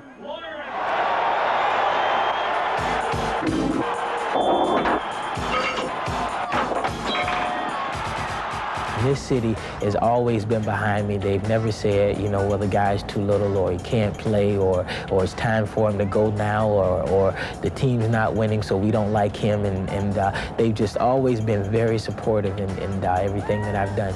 It's just been remarkable, and I can't say enough. And I would really enjoy finishing my career here. I really don't have no desire at this point to play anywhere else, because I love the city, I love the fans here. I appreciate what they've done for me and how they've been behind me, and I refuse to quit. I tell the kids all the time when I talk in schools that quitters never win and winners never quit, and I'm not prepared to give up. I was never the man. I was one of 37. And when I came here in '89, Gil Finnerty was the man. In 1990, when I was the player of the year, I was the man. Matt Dunnigan was the man. In '91, Rocket was the man. Pinball may not think he's the man, but kids do. He's the most giving of all the CFL's marquee players, and he's a man with a message. I give a little talk, and to make it very short, I like to use being a star and how we all can be stars, and using that acronym, the S to stand for self-control, the T for think ahead, the A for attitude, because your attitude is indeed what determines your altitude, and the R for respect. First, respecting yourself, because if you don't respect yourself, you can't respect anyone else. And after you respect yourself, then you learn to respect others, and that's how we can all be a star. Now, Chris mentioned earlier the Pinball's only had one 100-yard rushing game in his whole career. His real value has been in all-purpose yards. He's averaging 131 of those per game. But he and the rest of the Argo offense would have liked a whole lot more work in the first half. Pinball's had more productive halves. Don't forget tomorrow, our second half of our weekend doubleheader. But first, let's talk about San Antonio and Ottawa. Like I said, San Antonio dispatched the Riders. Texans have now won 5 in a row. They're 4 up on Birmingham and Memphis in the battle for second place in the South. And tomorrow, BC Lions in Edmonton to face the Eskimos, a key game in the most exciting race in the North. That's for second place. Both teams have 9 wins. The Eskimos waxed the Lions last week at BC Place. Here in Calgary, the Stamps lead, and comfortably so. The BF Goodrich TA halftime will continue in a moment.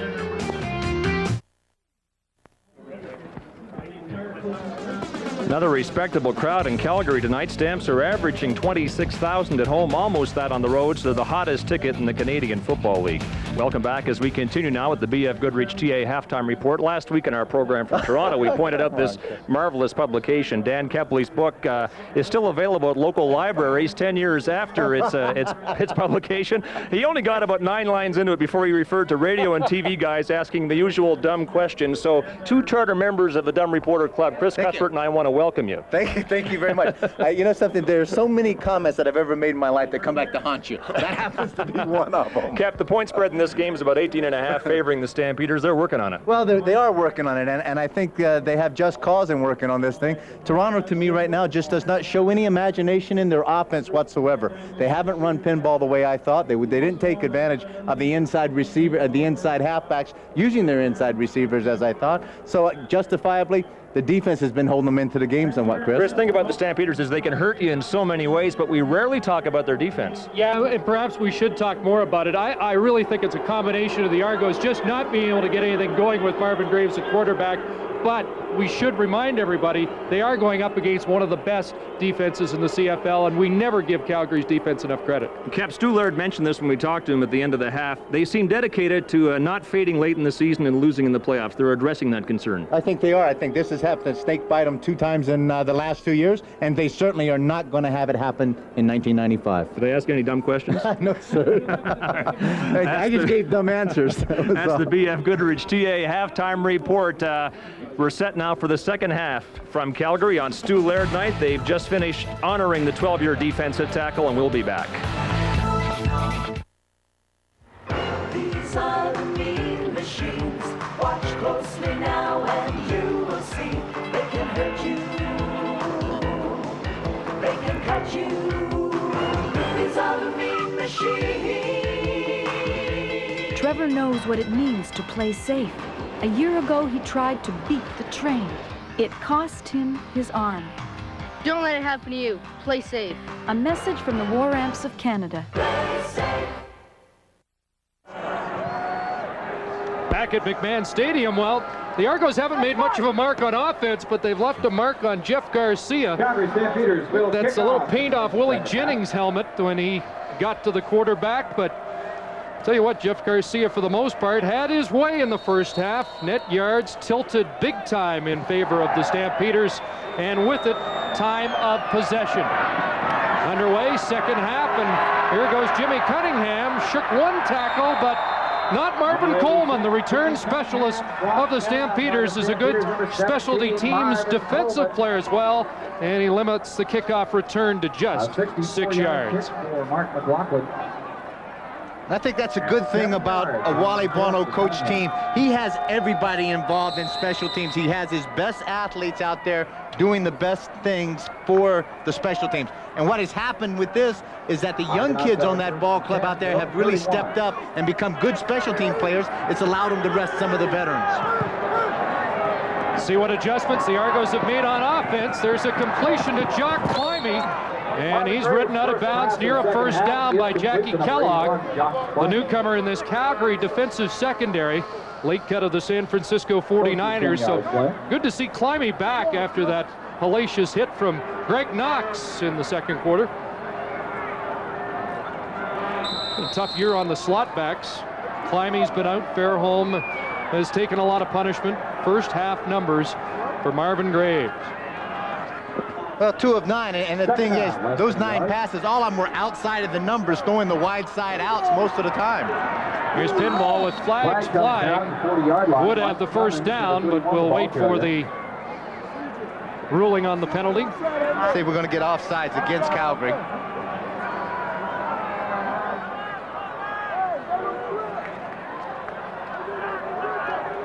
Well, 41, Anthony McClanahan is called for offside, so they'll move the sticks. See, you notice what a good thing it has been for you hanging around me, being deaf the way I am. You've learned to read lips also, see? Without the ref's mic there. You've been such an influence on me. That saves me from having to buy you dinner, to be able to give you those kind of gifts. You can't buy that kind of stuff. Here's Graves trying the near side. John Morton has his second catch, and the Argos have strung a couple first downs together, and that's something they were unable to do in the first half. Well, they're going back just after that throw right there to Morton. That is what they've been doing on the first 9 throws that he tried to do in the first half. The throw to Climbing on the inside, the slot back running the out worked really good, and you can see that Bob Torrance is starting to warm up just a little bit. You never know for really what reasons. He's just happy he probably gets a chance to put the chalkboard down. So the Argos have moved it into Calgary territory. Stampeder 54-yard line, first down. And Graves just plunging forward. Gains about a yard.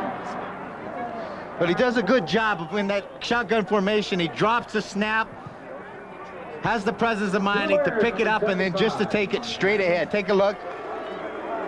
Good look. He just takes his eye off the ball, trying to pick up the defense as quickly as he can. Drops the ball. Stu Laird and company are there to shut it down. So it's second down and 9. They gave Graves, that's right back the original line of scrimmage, 2nd and 10. A little trouble that shotgun snap, but they get it off to Norm Casola. Casola wrapped up there by Dondre Owens, shy of the first down. Help from Matt Finley. Casola playing out of the backfield as the fullback. He was a slot back last year, and they feel that Norm Casola, the Sault Ste. Marie native, might be a good fullback in the future for the Argonauts. 6'2", 225 out of Windsor University. Still trying to shake off the disappointment of the Lancers losing to York last week. The Yeomen ending a 47-game losing streak. And by the way, Laurier over Western today in a battle of the top 2 rated teams in the country. Laurier winning in Western's backyard. Here's a short snap to P.J. Martin, and the Argos have a first down. Well, that's a big play, and the Argos needed it. Sustaining a drive with a third down gamble out of punt formation. Terrific thing. This is what they have to do to try to catch a couple of people off guard. They've tried a couple of reverse passes and a few things early part of this game, but here's the point. Direct snap to PJ, you're just going to get a lead. Everybody is caught inside for the Calgary return team. No one picks at the up back. And if Dwayne Patterson doesn't get Martin by the ankles, there's the fake sold by Baker. Not a good sale, but it was an okay sale. He's not going to get an Academy Award for that. Longest play of the game for the Argos is 20 yards. Graves chased by Johnson, outlets it, and that's Dwayne Ford cutting it back. And Ford driving for that first down stick. Inside the 20, deepest penetration of the game for the Argonauts. On the move in their initial series, and McClanahan shaken up. Holding that left shoulder, you don't know whether it was a burner or any time that you're hitting a guy like Dwayne Ford, he's a load because he's about 6 feet, 235 pounds. Ray Biggs will have a chance to come in and replace McClanahan. And Dondre Owens is also down on the play. 10% discount. Labrezza. Now that's Italian. Pat Clayton quickly out to look at him. 3:38 into this second half.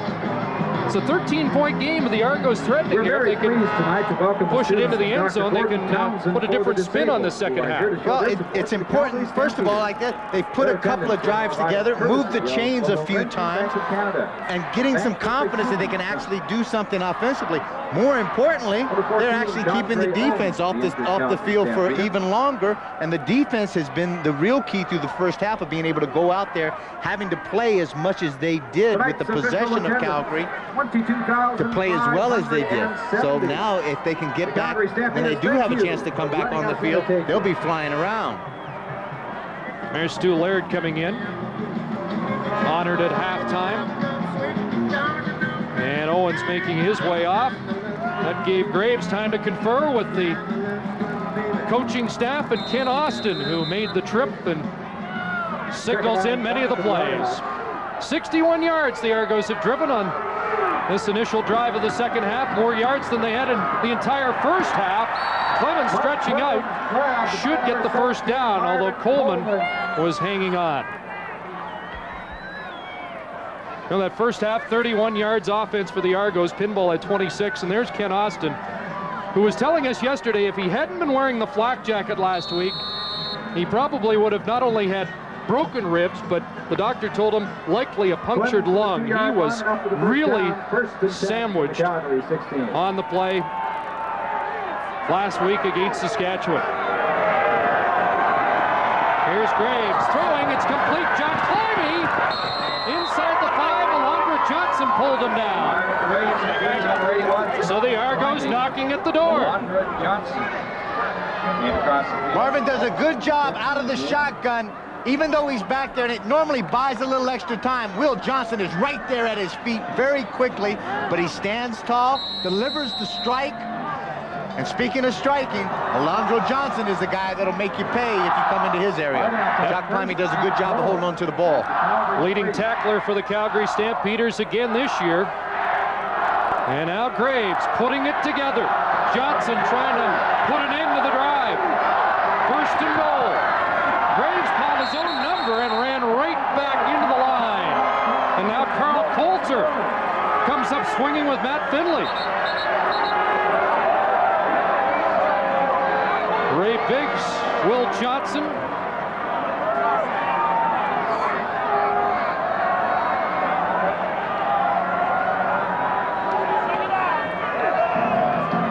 And the Toronto native, Matt Finley, in the middle of it. Right there, Big Matt running his 10th year in the Calgary organization. But again, when you don't have anybody in the backfield, all the defensive linemen get the key on the quarterback. So a quarterback draw is not a very imaginative call. Second and goal. Has time throwing, and the ball falls incomplete. Off a receiver's hands and almost picked off. Third down, and Graves looks to the bench. Bob Obilovich looks like he's going to go for it. Here's the first time within the red zone. This is a pass that we're going to see in between those hash marks and in between trying to work on the halfbacks of the Calgary Stampeders at a crucial time when you would think maybe the most logical play would have been that out pattern quick to Jock Climbey again. Well, the numbers on the drive look good, but they've got to push it in. It's third and goal from the 4. He needs to do something here where he is going to move this pocket and give himself either the option to throw it or the option to run it in himself. Straight back. Touchdown, Dwayne Ford. The former Stampeder has his 3rd touchdown of the season and the first 3 touchdowns of his career.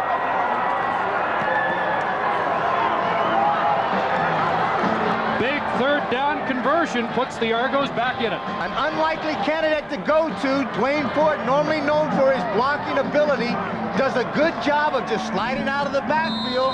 Nothing really sneaky about that. Calgary was a little soft and slow reacting to Dwayne Ford as they were looking to the other receivers of the Toronto Argonauts. Baker adds the extra point. And it's good. And with 8:44 to go in the third quarter, it's now a 6-point game.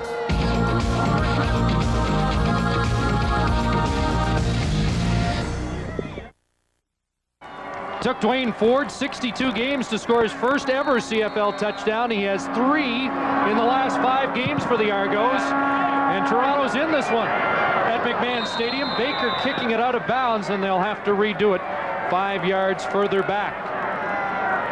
But the opening drive of the second half for the Argos has them back in the football game. Kemp, we joked last week that it wasn't the tendency of the Argos to look for Ford down in close. Maybe it is a new tendency because they've done it in 2 consecutive games. And Calgary looked like they were going to play a zone defense when they got down this close. Dwayne Ford, as I said, a very unlikely candidate, and we'll try to get a picture of something a little later, and we'll just show you exactly how Dwayne Ford made it that easy. Pee Wee Smith is back with Marvin Coleman. And this time Baker will kick it off from his 30-yard line. Trying to keep it away from Coleman, and Pee Wee from inside his 10. And Smith dangerous as well. Cut down at the 30. Norm Kasola, the captain of the special teams, limits the return to 22 yards. Let's take another look at the Dwayne Ford touchdown. Now here's the play. Take a look at Dwayne Ford. Now Matt Finley and also Ray Biggs. Now watch Biggs get kind of caught in. All Dwayne Ford's going to do is come outside. Ray Biggs, playing in from McClanahan, who got hurt, allows Dwayne Ford to jump just to the outside of him, does not pick up the receiver quick enough, and Marvin Graves was able to make the contact and make the completion. Here's Tony Stewart picking his way over some tackles, and a flag comes down as Stewart out to the 40 near a first down.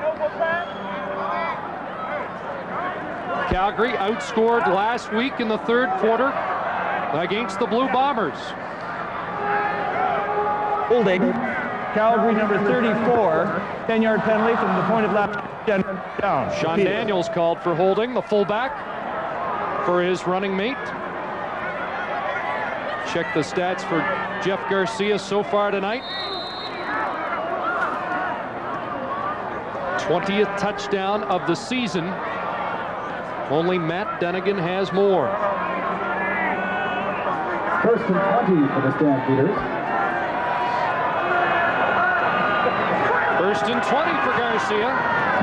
And Stewart can't hang on, out in the flat. Pass intended for number 21. But what Wally Buono liked about Garcia last week, it was a steady diet of 2-and-outs in the third quarter against Winnipeg, but he didn't lose his composure, didn't get flustered or frustrated, and he came up big in the fourth quarter. And what Wally was most impressed about was the fact that that's going to happen in the playoffs. You're not going to be able to move the ball up and down the field, and you've got to show that kind of composure and get that kind of experience. And something that was uncharacteristic of Calgary, particularly in the second half, they found themselves 10 points down, and they made a great stand to come back and win the football game. Garcia takes off, and Younger brought him down near the original line of scrimmage. That'll bring up third down, and Calgary has to punt. And halfway through this third quarter, the Argonauts have the momentum. The defense, led by Younger in the first half, kept Toronto in it. Bought enough time for this Argo team. Some pretty good coverage. He's trying to find a receiver downfield, but it's no place to go. And now this Toronto defense really closes in tightly. Jermaine Younger does a good job. There's Alan Pitts. He's getting hassled in the back by Maurice Kelly. Thought that he was open, but by that time, Jeff Garcia had made his mind up. He was going to dash. Martino trying to get the right alignment here. Clock ticking down, and it looks like they'll have to take the time count violation. I think they're a man short out there, so what they're going to do, it's a smart move. Martino will stand back there, take 5 yards, and this is the part that will really upset Coach Buono more than anything else. That's just lack of discipline. If you know you're supposed to be on a special team, get your tail out there. Well, we asked him, do you fear taking a team like Toronto lightly, or just not being as emotionally ready for the game as you would be for other opponents? And he said the level this team has played over the last few years proves that they show up week after week, winning 15 games in a season. But they've got their hands full right now with the Argos. High snap. Rush was on, and Martino got away a pretty good kick. Cunningham. Again, straight up. And just got out of the way of a flying Alondra Johnson for an 11-yard return. The Argos with great field position. 10 yards on the return. Around the world. Canadian Airlines. Well, there's Doug Flutie in a different perch at McMahon Stadium, watching on as his team holds on to a 17-11 lead here midway through the third quarter. And from one marquee CFL star to another, Danny Kepley in the booth just down the way. You're still working on, I think you're still working on that dinner.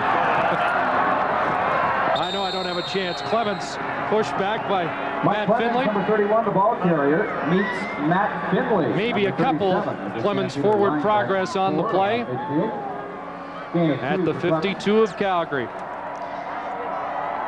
Saw that piece on Pinball at halftime. Boy, he is a tireless worker in the community, talking with the Toronto youth. You know, and you can sit down and talk with pinball for hours and hours. Just the excitement and the enthusiasm that he generates is just, it's amazing. 2nd and 8. Graves tripped up. Big loss. Will Johnson has his 2nd sack of the night. Number 11 on the year, number 90 in his career. There's a flag down. Flag down on the play, and Graves slow to get up. Holding. Toronto number 34. Penalties decline. It's 3rd down. Well, even Dwayne Ford's hold wasn't enough. Graves paid the price, and Will Johnson chops up another. Will Johnson, what he has is such great acceleration getting up the field and also being able to accelerate vertically up the field and then making a cut and chasing a quarterback down the line. Beautiful kick by Baker, and Coleman lets it go in the end zone, but it comes out. It's right on the pylon, and they'll signal a point. The pylon in the end zone. It's 1 point. And if it really was an Argo bounce, it would have come out to the 1. But Terry Baker drills a 65-yard single, and it's 17-12. That is Baker's longest punt of the season and his first single of the 1995 season. As an Argonaut. And what he's trying to say is, I wanted it to go out on the 1. Stampeders scrimmaging in their own 35. Well, I think the trade that was made earlier in the season that swapped kickers at some point in time was good for both teams. Wayne Lowney going to Ottawa and Terry Baker coming to Toronto. Here's Garcia rolling out, and Garcia tripped up behind the line of scrimmage. Swift Birch is sacked to the backfield. with the tackle, an earful for Garcia. You know, that's the kind of play they wanted of Swift Birch, and they haven't been getting enough of him. Bob Obilovich looking for more production out of big number 90. This guy's been around the ball a lot. He was 2nd in team tackles. He was 1st in the total tackles, which includes special teams. This guy has been around the ball quite a bit, but obviously not enough to really make Coach Obilovich quite happy. 6 sacks on the year. He had 4 in one game against Hamilton. That was back in August. Hasn't had a sack since. That was a loss of yards. And here is Pitts. Tripped up at the 50, but Alan Pitts has a first down. Tripped up by number 16, Maurice As Kelly he of the gets Argonauts. even closer to that 100-yard game. What great vision that Jeff Garcia possesses. And this is one thing that John Hufnagel said. He's going to come up the middle, and then all of a sudden, just out of the corner, the left side of his eye, he was able to find Alan Pitts coming across the formation, dumped it off to him, and picked up a big gain, picked up a first down, kept the chains moving. Pitts now 5 catches, 70 yards on the day. And now they go to the other slot, Dave Sapunjas, and that's his 4th catch. And Sapunjas into Argo territory at the 51, as close to 9, and gives Sapunjas 60 on the game. They've done a pretty good job of containing those 2 slots. You can't flat out stop them. Let's take a look at those numbers. Those are the guys on the inside, and that has been the real threat. And that has been the product of Doug Flutie, because Doug Flutie was quicker. Another 2nd and short, stopped. Jeff Cummins and the Argos have come up big tonight in those situations. Alan Pitts is making a little bit of a plea to say, let's go for it. Let's see if we can get this offense going. But it's almost 2 yards, but 1.5 yards to go for the first. And Wally Bono not taking any chances. It's kind of a critical series, and you can see Pitt's frustration. It is. Just to finish my thought about that, because Doug Flutie was quick, from talking to John Hufnagel, he's quick to look to the inside slots a little bit more than maybe Jeff Garcia. Jeff Garcia has the stronger arm right now, only because, as we said earlier, Doug Flutie's obvious injury that he had didn't allow him to look to the outside or throw it with such velocity. But Jeff Garcia has that, so he sees the whole field a little better. Here goes Timmy Cunningham. And Cunningham goes through. Jimmy Cunningham with one man to beat. Tony Martino can't stop him, and he's going to go. Williams, one last chance. No chance. Jimmy Cunningham, 107 yards, his second punt return touchdown. And the Toronto Argonauts are on top.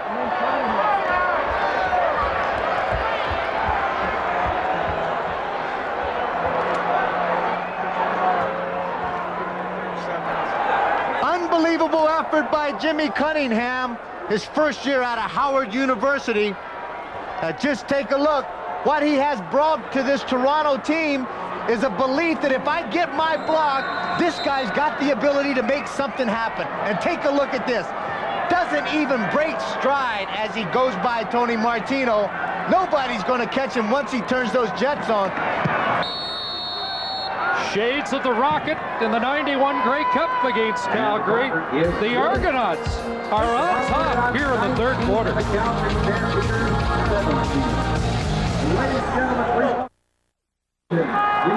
Third longest punt return in Argo history, 107 yards for Jimmy Cunningham. He's returned 2 in 4 games for touchdowns, and in just 4 games, he's already 7th in the CFL in punt returns. Coach Abelovich singled him out as one big bright spot in what has been a somewhat dark season for the Toronto Argonauts. Here's the punt return leader, Marvin Coleman, out to the 34-yard line, and now the Calgary Stampeders, as they were last week in the third quarter against Winnipeg, find themselves behind. Jermaine Younger a little slow to get up. He's been playing hurt since he got in the Argo lineup, tore knee ligaments in his debut, came back 2 weeks later. And they've got a guy at a middle linebacker named Calvin Tiggle that's waiting and probably will be ready to play next week. Next Monday against Winnipeg. And that game would take on greater significance if the Argos should prevail tonight. Jeff Garcia flushed out and met head on by Joe Miro, hit from behind. Ball came loose after the whistle. Jeff Garcia, the ball carrier. There's a flag down. Flag behind there, Chris. I think we're going to get holding in the Calgary backfield.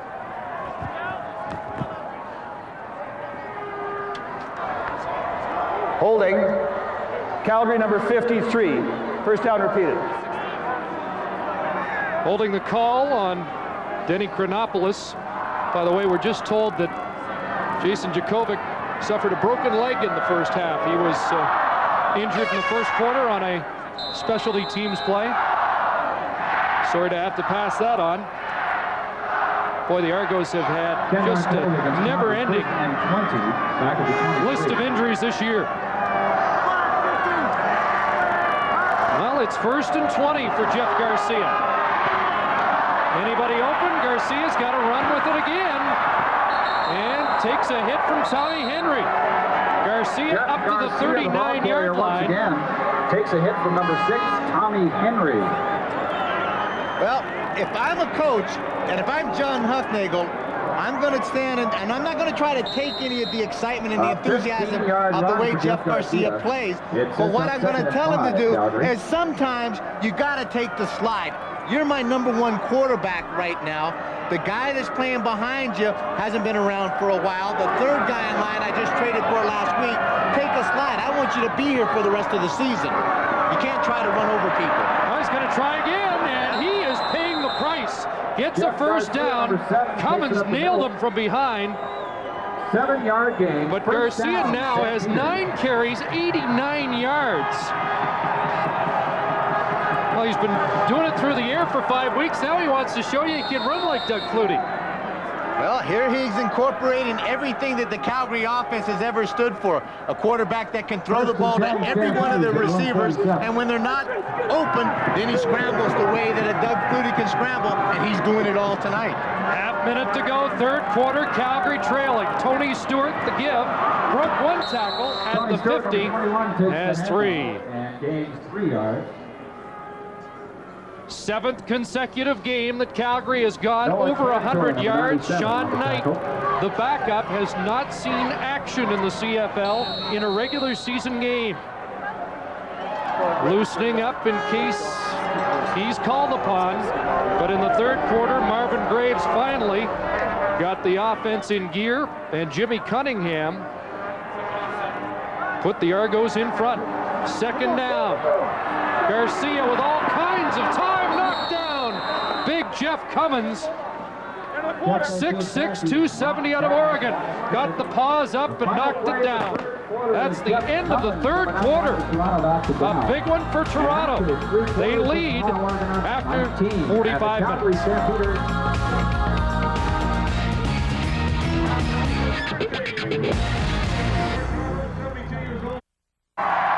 Couple CFL veterans matching wits here.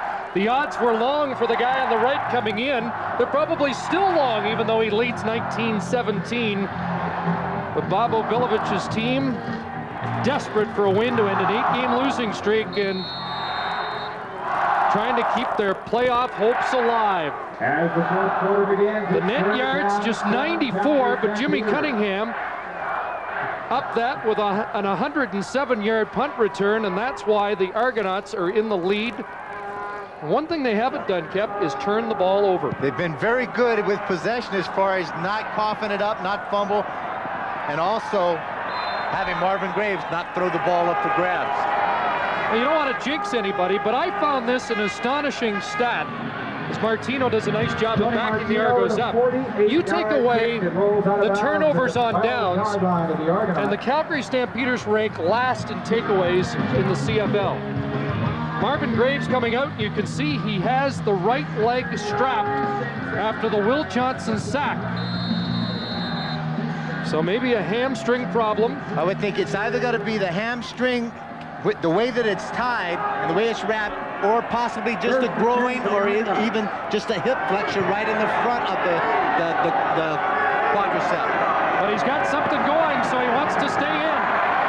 Throwing the long out, and it's complete. And Morton is down at the 15-yard line. Check that, the 20, and he has a gain of 9. Down by Martin Coleman, number 17. Take a look. Anytime that quarterback loses some of his mobility, that was no different than the shot that Jeff Garcia took a little earlier, and they threw the flag on. It got close. Will Johnson being smart enough to throw his hands up right at the last minute. No flags getting called there.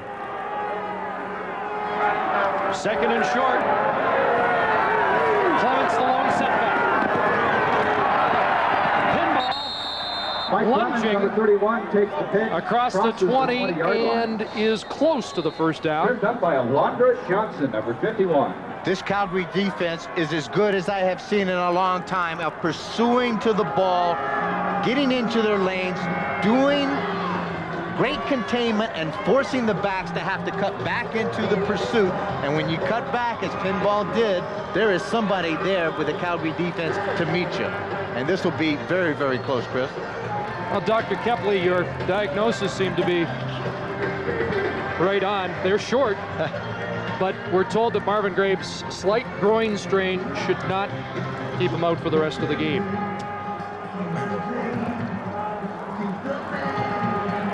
Well, they don't have Ken Austin to put in place. Sean Knight, you can see, keeping loose in behind. Tell you what, and here comes the big guys. The Elephants are going to come in. What do you think? They got the lead. 13:25 to go. They only need a foot or so, but they are deep back at their own 20-yard line. They have not done that well on third down conversions against this Calgary defense. You got to face this fact. Toughest team to run against in the league. They give to Clements, and he'll have it. Boy, he was nailed though. The ball carrier takes a big hit, and it's Alondra Johnson. Yeah, AJ 51 right there again. But it was enough to move the sticks. You gotta love this. All Marvin has to do when he hands the ball off to Pinball, everybody from the Calgary defense pins it inside, outside the tackle. Alondra Johnson, the middle linebacker, that's his responsibility, and he went inside out, made a great play at the linebacker, but not before Pinball got the momentum and picked up the first down. Early movement both ways. Johnson was bearing in on Graves, and referee whistled the play down, but it looked like an Argo jumped out of formation before the snap of the ball. I think we're going to have Will Johnson first. He jumped off and went into the neutral zone, and I think that allowed the Toronto... Offside, Calgary number 81, 5-yard penalty, first down, repeated. Now Will's going to argue his point, his case, but to no avail. They've already marked that off, and it'll make it 1st and 5. Well, there's no doubt he jumped, but I thought one of the receivers was over the line of scrimmage even before he jumped. Argos get a 1st and 5. Pinball. Tough sledding, nothing there. Marvin Pope. But he was surrounded in red. McClanahan was there. Floyd was around the football. And it's 2nd down, a loss on the play, so it'll be 2nd and 6.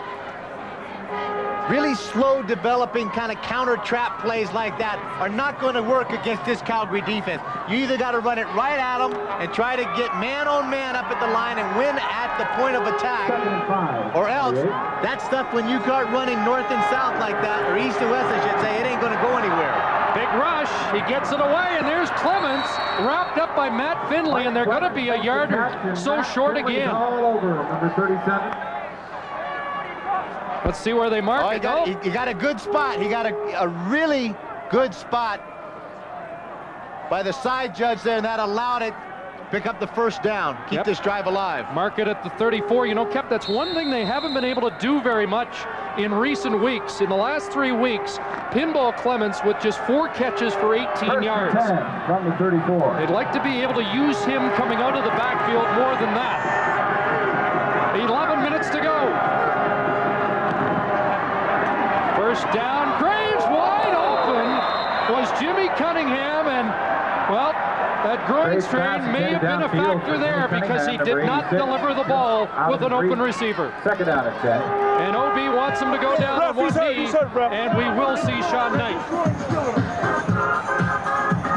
But the thing that was optimistic about that, take a look. This is the patterns that we have talked about that we were expecting to see through the course of the whole 1st half.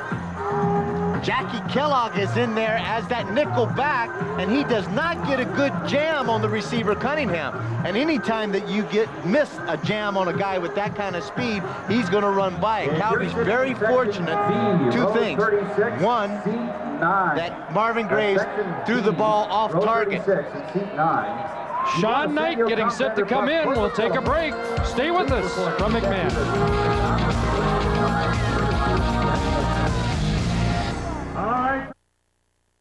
4 weeks after elbow surgery, injured Stamps quarterback Doug Flutie's working the telecast for ESPN2 tonight. You say you feel like you can throw, so you know the question, is there any chance? I've been told there's no chance by the trainers and the doctors, but I know how I feel, and I know that my emotions get involved a little bit. And at some point late in the year, I'll try to feel it out. Right now, it's taboo. Don't pick up a ball. Don't try to throw. I know you got the big audience tonight working the telecast. I'll let you get back to work. Do me a favor. Mention my names as many times as possible, could you?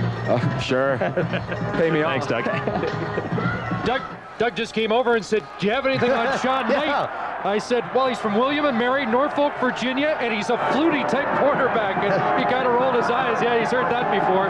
Let's see how he does. What a critical spot to come into. 2nd and 10. And Sean Knight shows you a little scrambling, but takes a pop from Jackie Kellogg. Toronto Argonauts, it's number 1, Sean Knight, and he carries the football. And it'll be 3rd down. Taken out of bounds by Kellogg, number 3 of the Stampeders. He looked so tentative coming out that he was just about afraid to get that ball up. Good coverage in the secondary of the Calgary Stampeders, and in that pursuit defense, the dogs are going to get after you, man, and they make you pay. Jackie Kellogg falling off of the coverage and coming back to lay a lick on the young quarterback, Sean Knight. Last week, Terry Baker averaged 36 yards. He's made amends until this one. Gets a good Argo bounce, though. Come on, Mark. Finally, Coleman. Flag goes down. And it didn't look like any Argo in the 5-yard restraining area, so you would think this is going against Calgary. I think we may get an illegal block against Calgary. Sorted out. Stay with us. 10-14 to go. And an Argo 2-point lead. Great matchup tomorrow afternoon on the CFL on CBC. The Lions at Commonwealth Stadium to meet the Eskimos in a rematch. Last week, Edmonton prevailing. Battle for second place. Should be a good one. Big grudge match at Commonwealth Stadium. It will be exciting. It'll be physical, if nothing else. Tell you what, we've got a good one going here. Going down to the wire, Garcia throwing, and Tyrone Williams has his first CFL catch. The University of Western product at the 31-yard line has a pickup of 7.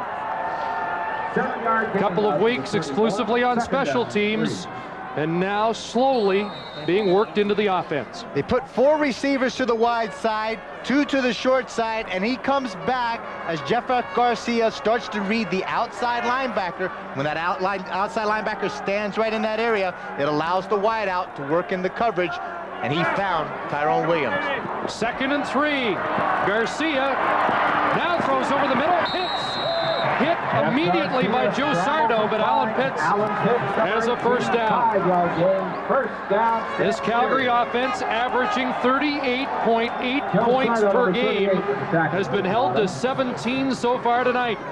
When your quarterback gets in trouble, look around, find an open spot, now squat down, settle down. Alan Pitts sets right there, good, solid hands. He knows he's going to take a shot.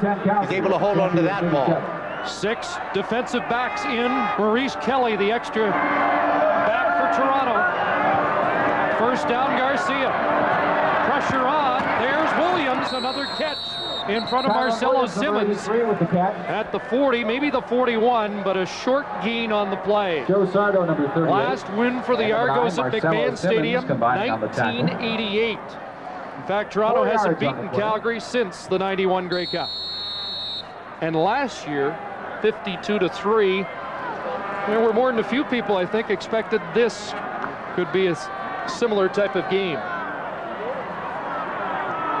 Gritty defensive effort by the Argos, and 2 third-quarter touchdowns have Toronto in front. 2nd and 6. Great protection. Now Danielson. And Vince Danielson a first down over the 50. Danielson with the catch. It's a gain of 10 yards. Swift Birch with the tackle, but the UBC product has moved the yardsticks. This guy that has really paid his dues in the Calgary organization and had an opportunity to be their 6th receiver in this 6-pack that they have, and he is a guy that has built up a lot of confidence with both Doug Flutie and also Jeff Garcia as a go-to guy in a crucial situation. At the 51, first down, quick hitch to Terry Vaughn, and Vaughn stopped up behind the line of scrimmage. That's a loss of 1, and again, Swift Birch, number 90, around the football.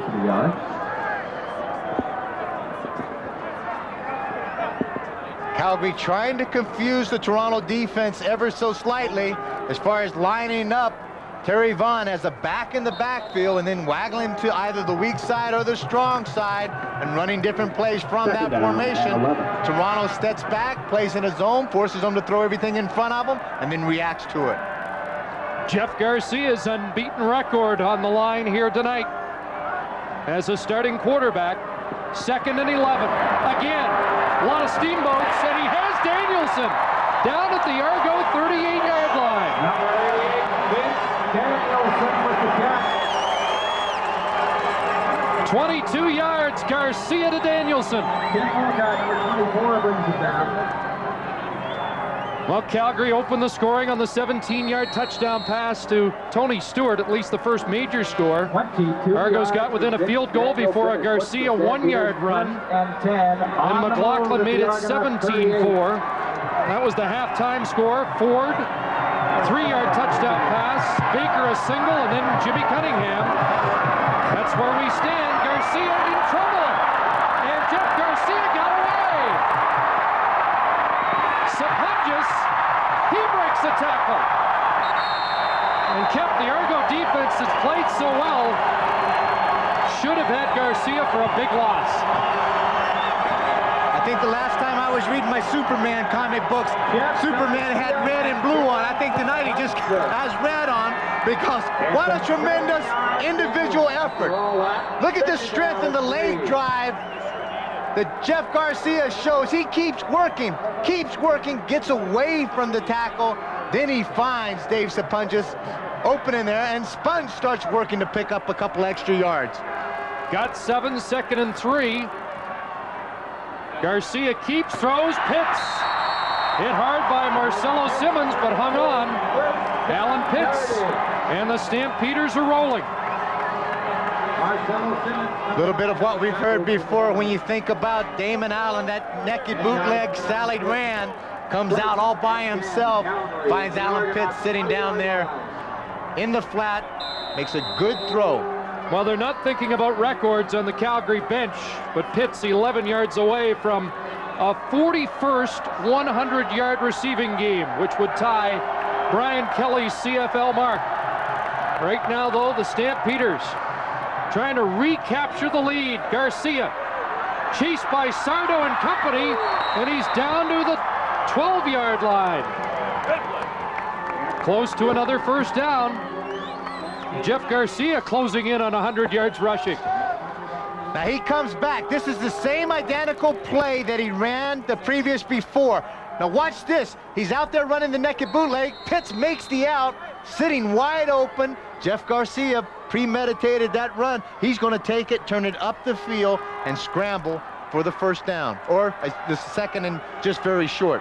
Yeah, second less than a yard. Garcia 2 yards shy of the C note, and he has it now. Jeff Garcia down to the 3 with 3:45 to go.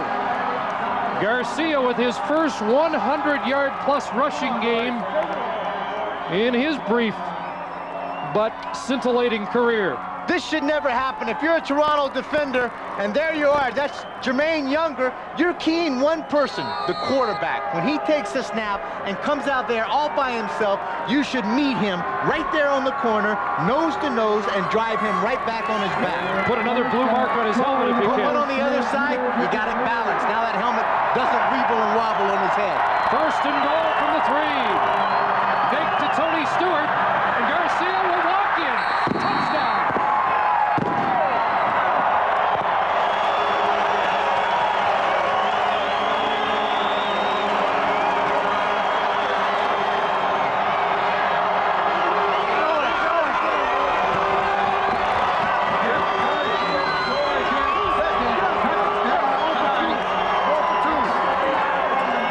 Touchdown of the game for Garcia, and the Stampeders are back on top.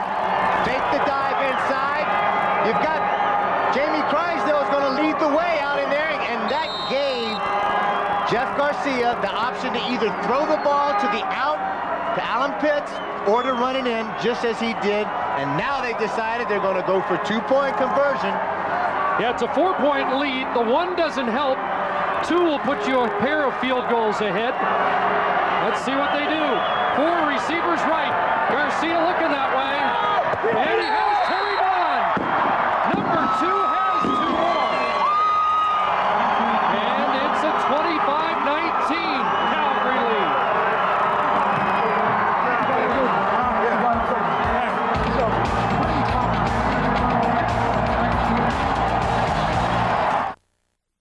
Pizza and stuff, everybody back home. Jeff Garcia showing his leadership again tonight. Key man on the drive, taking off with the football and putting it in the end zone. Big kickoff. Cunningham. He's coming out. Didn't get back to the 15, so the Argos in a hole and down by 6. 82-yard kickoff. All 3 touchdown drives by Calgary have been at least 11 plays and over 5 minutes in length. And here's that formation where they run Terry Vaughn out of the backfield, runs into the straight out. The guy that was covering him was Don Wilson, tripped up on the turf, fell on his keister, and that left Vaughn wide open. That was the 2 points that made it a 6-point Calgary lead. 2:57 to go, and Sean Knight, the rookie, at the helm. Screens it to Pinball, and Clements up to the 20-yard line has 6. One William and Mary product to another. What a spot for Sean Knight. First CFL game here in the 4th quarter, coming in with a 2-point lead for one play, and now he has to engineer a touchdown march to get the Argos back in front. Nothing like a trial by fire. And when we talk fire, we're talking red Calgary defense. Also compared with Conrad Holloway, 23 years of age. Here comes the rush. In trouble. McClanahan has him down. The flags are flying. And Anthony McClanahan grabs some of the face masks. He looks like, you can see him tapping his head right there. He's going, it's my fault.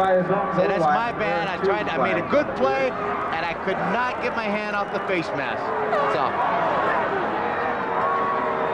Major reprieve for the Argos. Instead of kicking out of their end zone. Major foul, face mask, Calgary number 41. It's first down, Toronto. Last week for Calgary, Anthony McClanahan, the defensive player of the week for the Stampeders. Graded out the best of all their defensive players. That's a big break, though, for Toronto.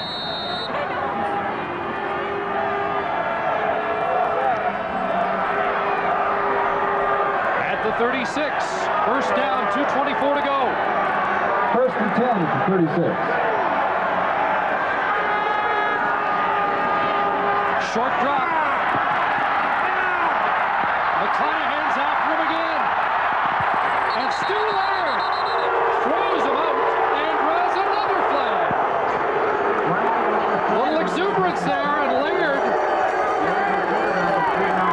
says, wait a minute, it's my night. You can't throw a flag on my night.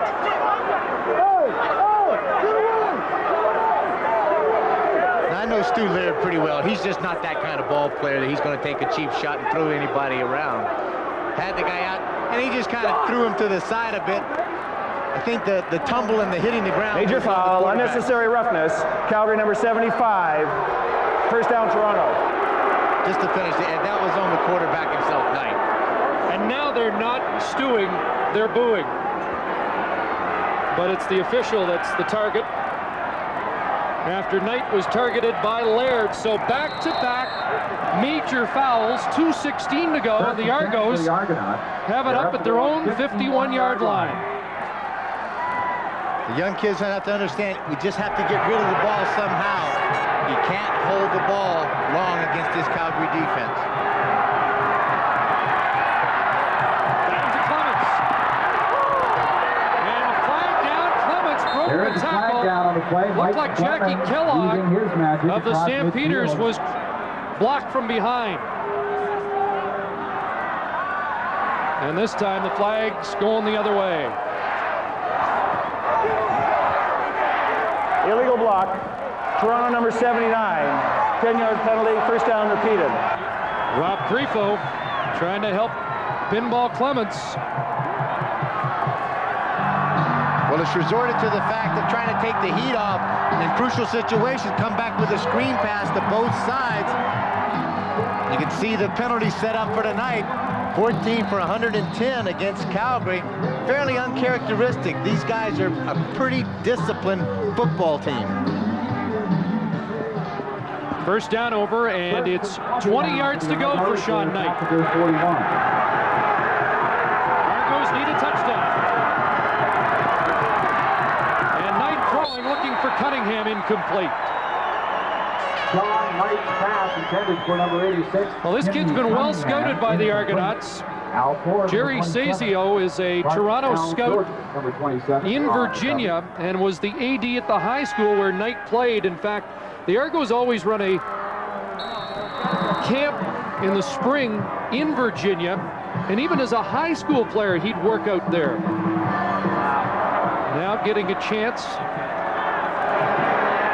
in his first CFL action. The heat's on against the Calgary Stampeders. Big play, 2nd and 20. Doesn't go down. And out of the clutches, they're going to call a flag. No, they pulled the flag back because there was. Mike Boreale was in the neighborhood. If you could take a look at that, Boreale was there, but Bud Steen had the flag out of his pocket and ready to throw it.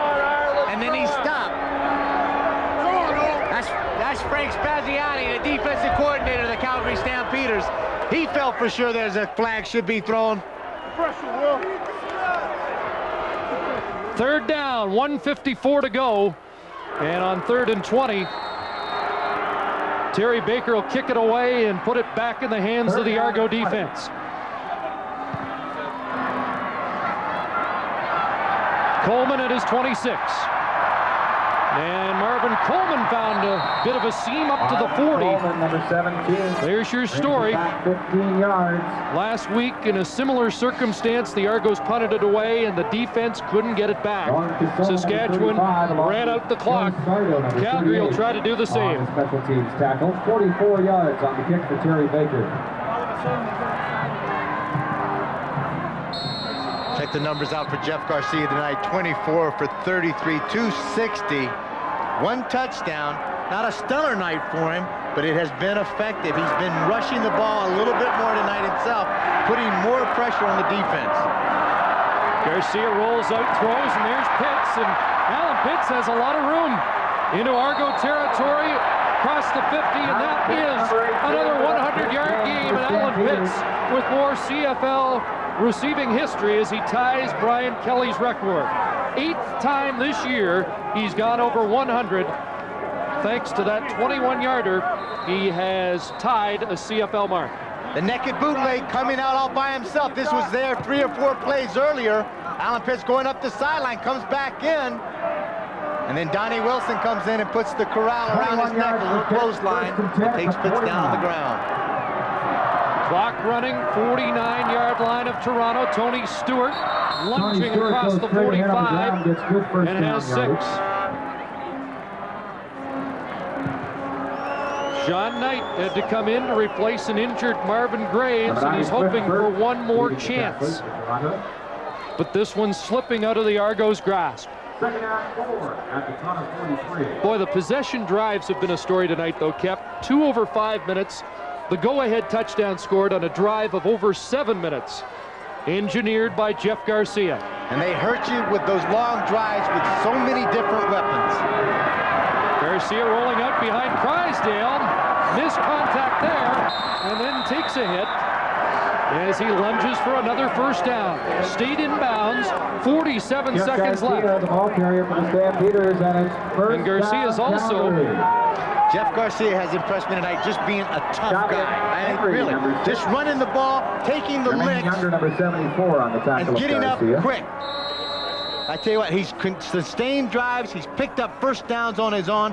When Toronto has done a good job in covering his receivers, he has thought not even a second time of tucking it under and doing it on his own. 116 yards rushing for Garcia. Hands it off to Stewart. Down to the 34, 28 seconds to go. And Jeff Garcia acquired a taste for the end zone in the last couple of weeks. 4 touchdowns rushing for Garcia. 2 against Winnipeg last week and 2 more tonight. Well, OB's got to be proud of his troops tonight. They hung tough with the best team in the CFL, but same old story, and it looks like they'll be 0-4. With Obilovich as the head coach, and 2-12 on the year. Dwayne Ford had a touchdown, but it appears out of reach now as Garcia confers the last timeout taken in 28 seconds remaining. I'll tell you what, Calgary at 13-1 will be just 4 wins you're away. You're going to start on this 17-win season. Okay, well, this is back to the 81 Eskimo team you're talking about. They went 14-1-1, and no team in CFL history having won 17 altogether in a CFL season. Garcia's pass intended for Alan Pitts. Even though, I mean, then the Eskimos at 89 went 16-2, but all of a sudden they lost the final against Saskatchewan, who went on to win the Grey Cup. Take a look at that eyes right there. Mike Pinball Clements. He's a guy that gives you 200% every time he touches the ball. But they have to be a little more inspired, Toronto, as far as their offense and defense played extremely well through the course of this game. There was a couple of big turnovers that happened, and those turnovers took place as far as on downs a lot of times. Also, the passing game not looking quite as sharp as it should be. Third down, and Mark McLaughlin in to attempt a 41-yarder. 23 seconds left on the clock. Argo's looking for a block. And McLaughlin has missed it. It goes through the end zone. And now 18 seconds are left, and McLaughlin couldn't finish the job. And the Argos will get a last gasp.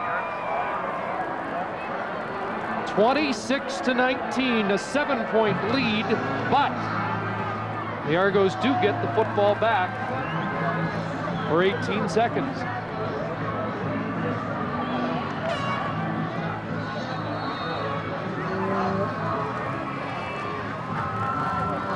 Bob Obilowich's team will play Winnipeg next Thanksgiving Monday. They'll need a couple of wins over Winnipeg, and they'll have to beat Calgary in the rematch to have any chance. Here's Sean Knight. Out in the flat quickly. Grifo steps out of bounds at the 46. That took 6 seconds. Calgary very contented just to play back deep, 4-deep zone, making Toronto throw everything in front of them, then just react up onto it. Do not give up the deep play. Do not give up a home run pitch right now. Yep, Sean Knight 64 yards away. We talked about him being a Flutie type. You'll need the Hail Mary now. And he's going to try and run it. Hook slide, 5 seconds to go. Ball carrier for the Argonauts with a second. He's got to air it out if the Argos have any chance. I wonder what play is on that wrist with 5 seconds to go. I was just going to say, he better look down this broadcast booth to that guy at the other end, that Doug Flutie guy. He's pretty good at doing those kind of Hail Mary. Flutie, it says like, Boston College. That's it. Calling for help. Well, he won't even get it away. Marvin Pope has finished the job, and this one's in the books. The Argos push Wally Buono and company to the limit, but it's now 9 losses in a row for Bob Obilovich and the Argos. Stampeders moved to 13-1, but they've been pushed the last couple of weeks. They really have. I think it's been a good test for them. The game last week against Winnipeg being down, not having some good success in the third quarter. This game being down again and having to come back 2 times in a row, getting prepared for the playoffs. Well, Jeff Garcia's been the real deal. 6 straight wins as a starter as we go down and join Scott. All right, Chris, I'm with Wally Buono and family. Wally, the way it was going at the half of this game, I'm guessing you weren't expecting it to turn out as close as it did. No, we actually didn't expect it to be this close, but again, you got to give Toronto a lot of credit. They came out and they played hard. They had some tough injuries. But again, I think you got to give our guys credit too. We got a little bit behind. They got a big play on the punt return. Jeff and the offense did a tremendous job putting the ball in the end zone. And how about Jeff Garcia? Boy, he took some monster hits tonight, didn't he? Well, again, he's a tough guy, and you know, you hate to ask him to do something that he wants to do. He wants to take off with the ball. I guess the only thing we ask him to do is be a little bit smart about taking some of those hits. Wally, the word you've heard so much in Calgary in the last couple of years after losing in the playoffs is complacency. How much have you talked to your team about that, and did you at halftime tonight? No, we're not talking about complacency at all. Our theme has been we want to get better each week. And obviously, there's going to be some things we can take from tonight. But again, you want to give Toronto credits. They got really nothing to play for. They came out and they played extremely hard. And, you know, you can see guys like Pinball, you know, they're bouncing all over the place, making plays. It's got to make you feel good. In a few words, Wally, do you feel as confident with Jeff Garcia at the helm now as you did with Flutie here? Well, again, I'd like to have both. All of that in 6 short weeks. I'd like to have both of them, but again, Jeff is a tremendous competitor, and as you saw tonight, when the game's on the line, he'll make plays for us. Wally, thanks for your time. Congratulations. Thank you. Stamps have 13 wins this season, but this was the toughest of them all. The bottom line is, though, they're on the right side of the score, and we'll return to Calgary in just a moment.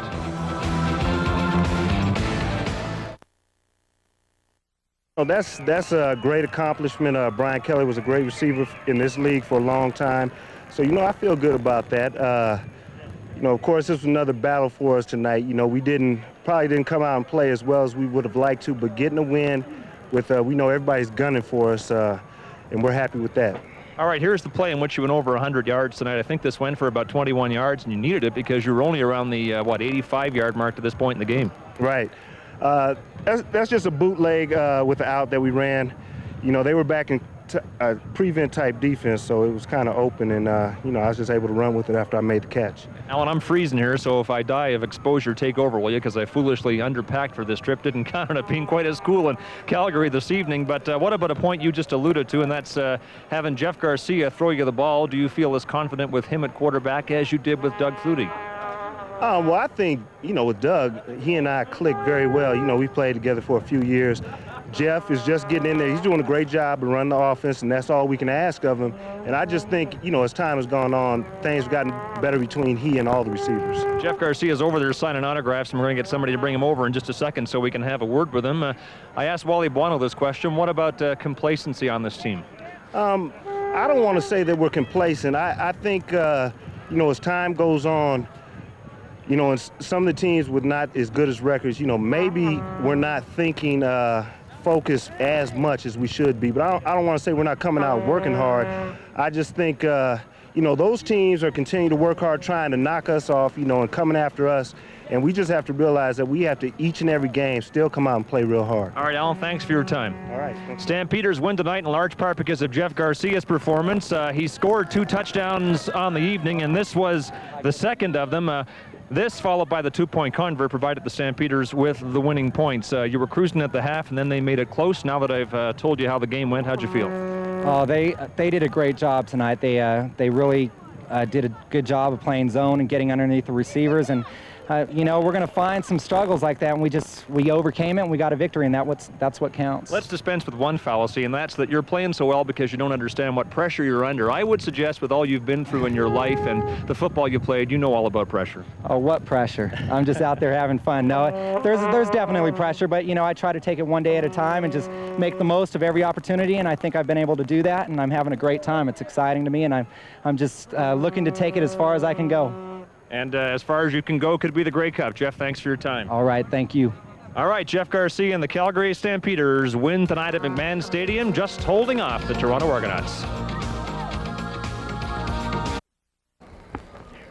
Game much closer than we anticipated, but the Calgary Stampeders rolled to another victory, 26-19, and Jeff Garcia in his 6th start showed you something a little bit different tonight. Well, he did. I think he took it on himself. He was going to show us that he could run the ball, and he ran it really tough. At some point in time, he's going to have to know that he's got to take it down a little bit, start to slide a little bit. He can't be taken trying to run over linebackers the way he did tonight. But tonight he was successful in doing what he wanted to do. And in typical Calgary fashion, those controlled drives, 3 touchdown drives, they all were over 5 minutes. And here's one of Garcia's touchdowns. That was the first of the game. He has gone into the end zone 4 times in the last 2 games. Quickly, the Argos, do they take anything positive out of a 9th straight loss? Well, they certainly do. I think their defense played extremely well today. Some of the offense looked good. It's just they got to get Marvin Gray healthy. Yep, Ken Austin may be back for next Monday against Winnipeg.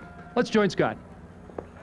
All right, Chris, week 14 in the CFL, and here's what happened today. Stampeders keep on rolling at the expense of the Argonauts, 26-19 the final.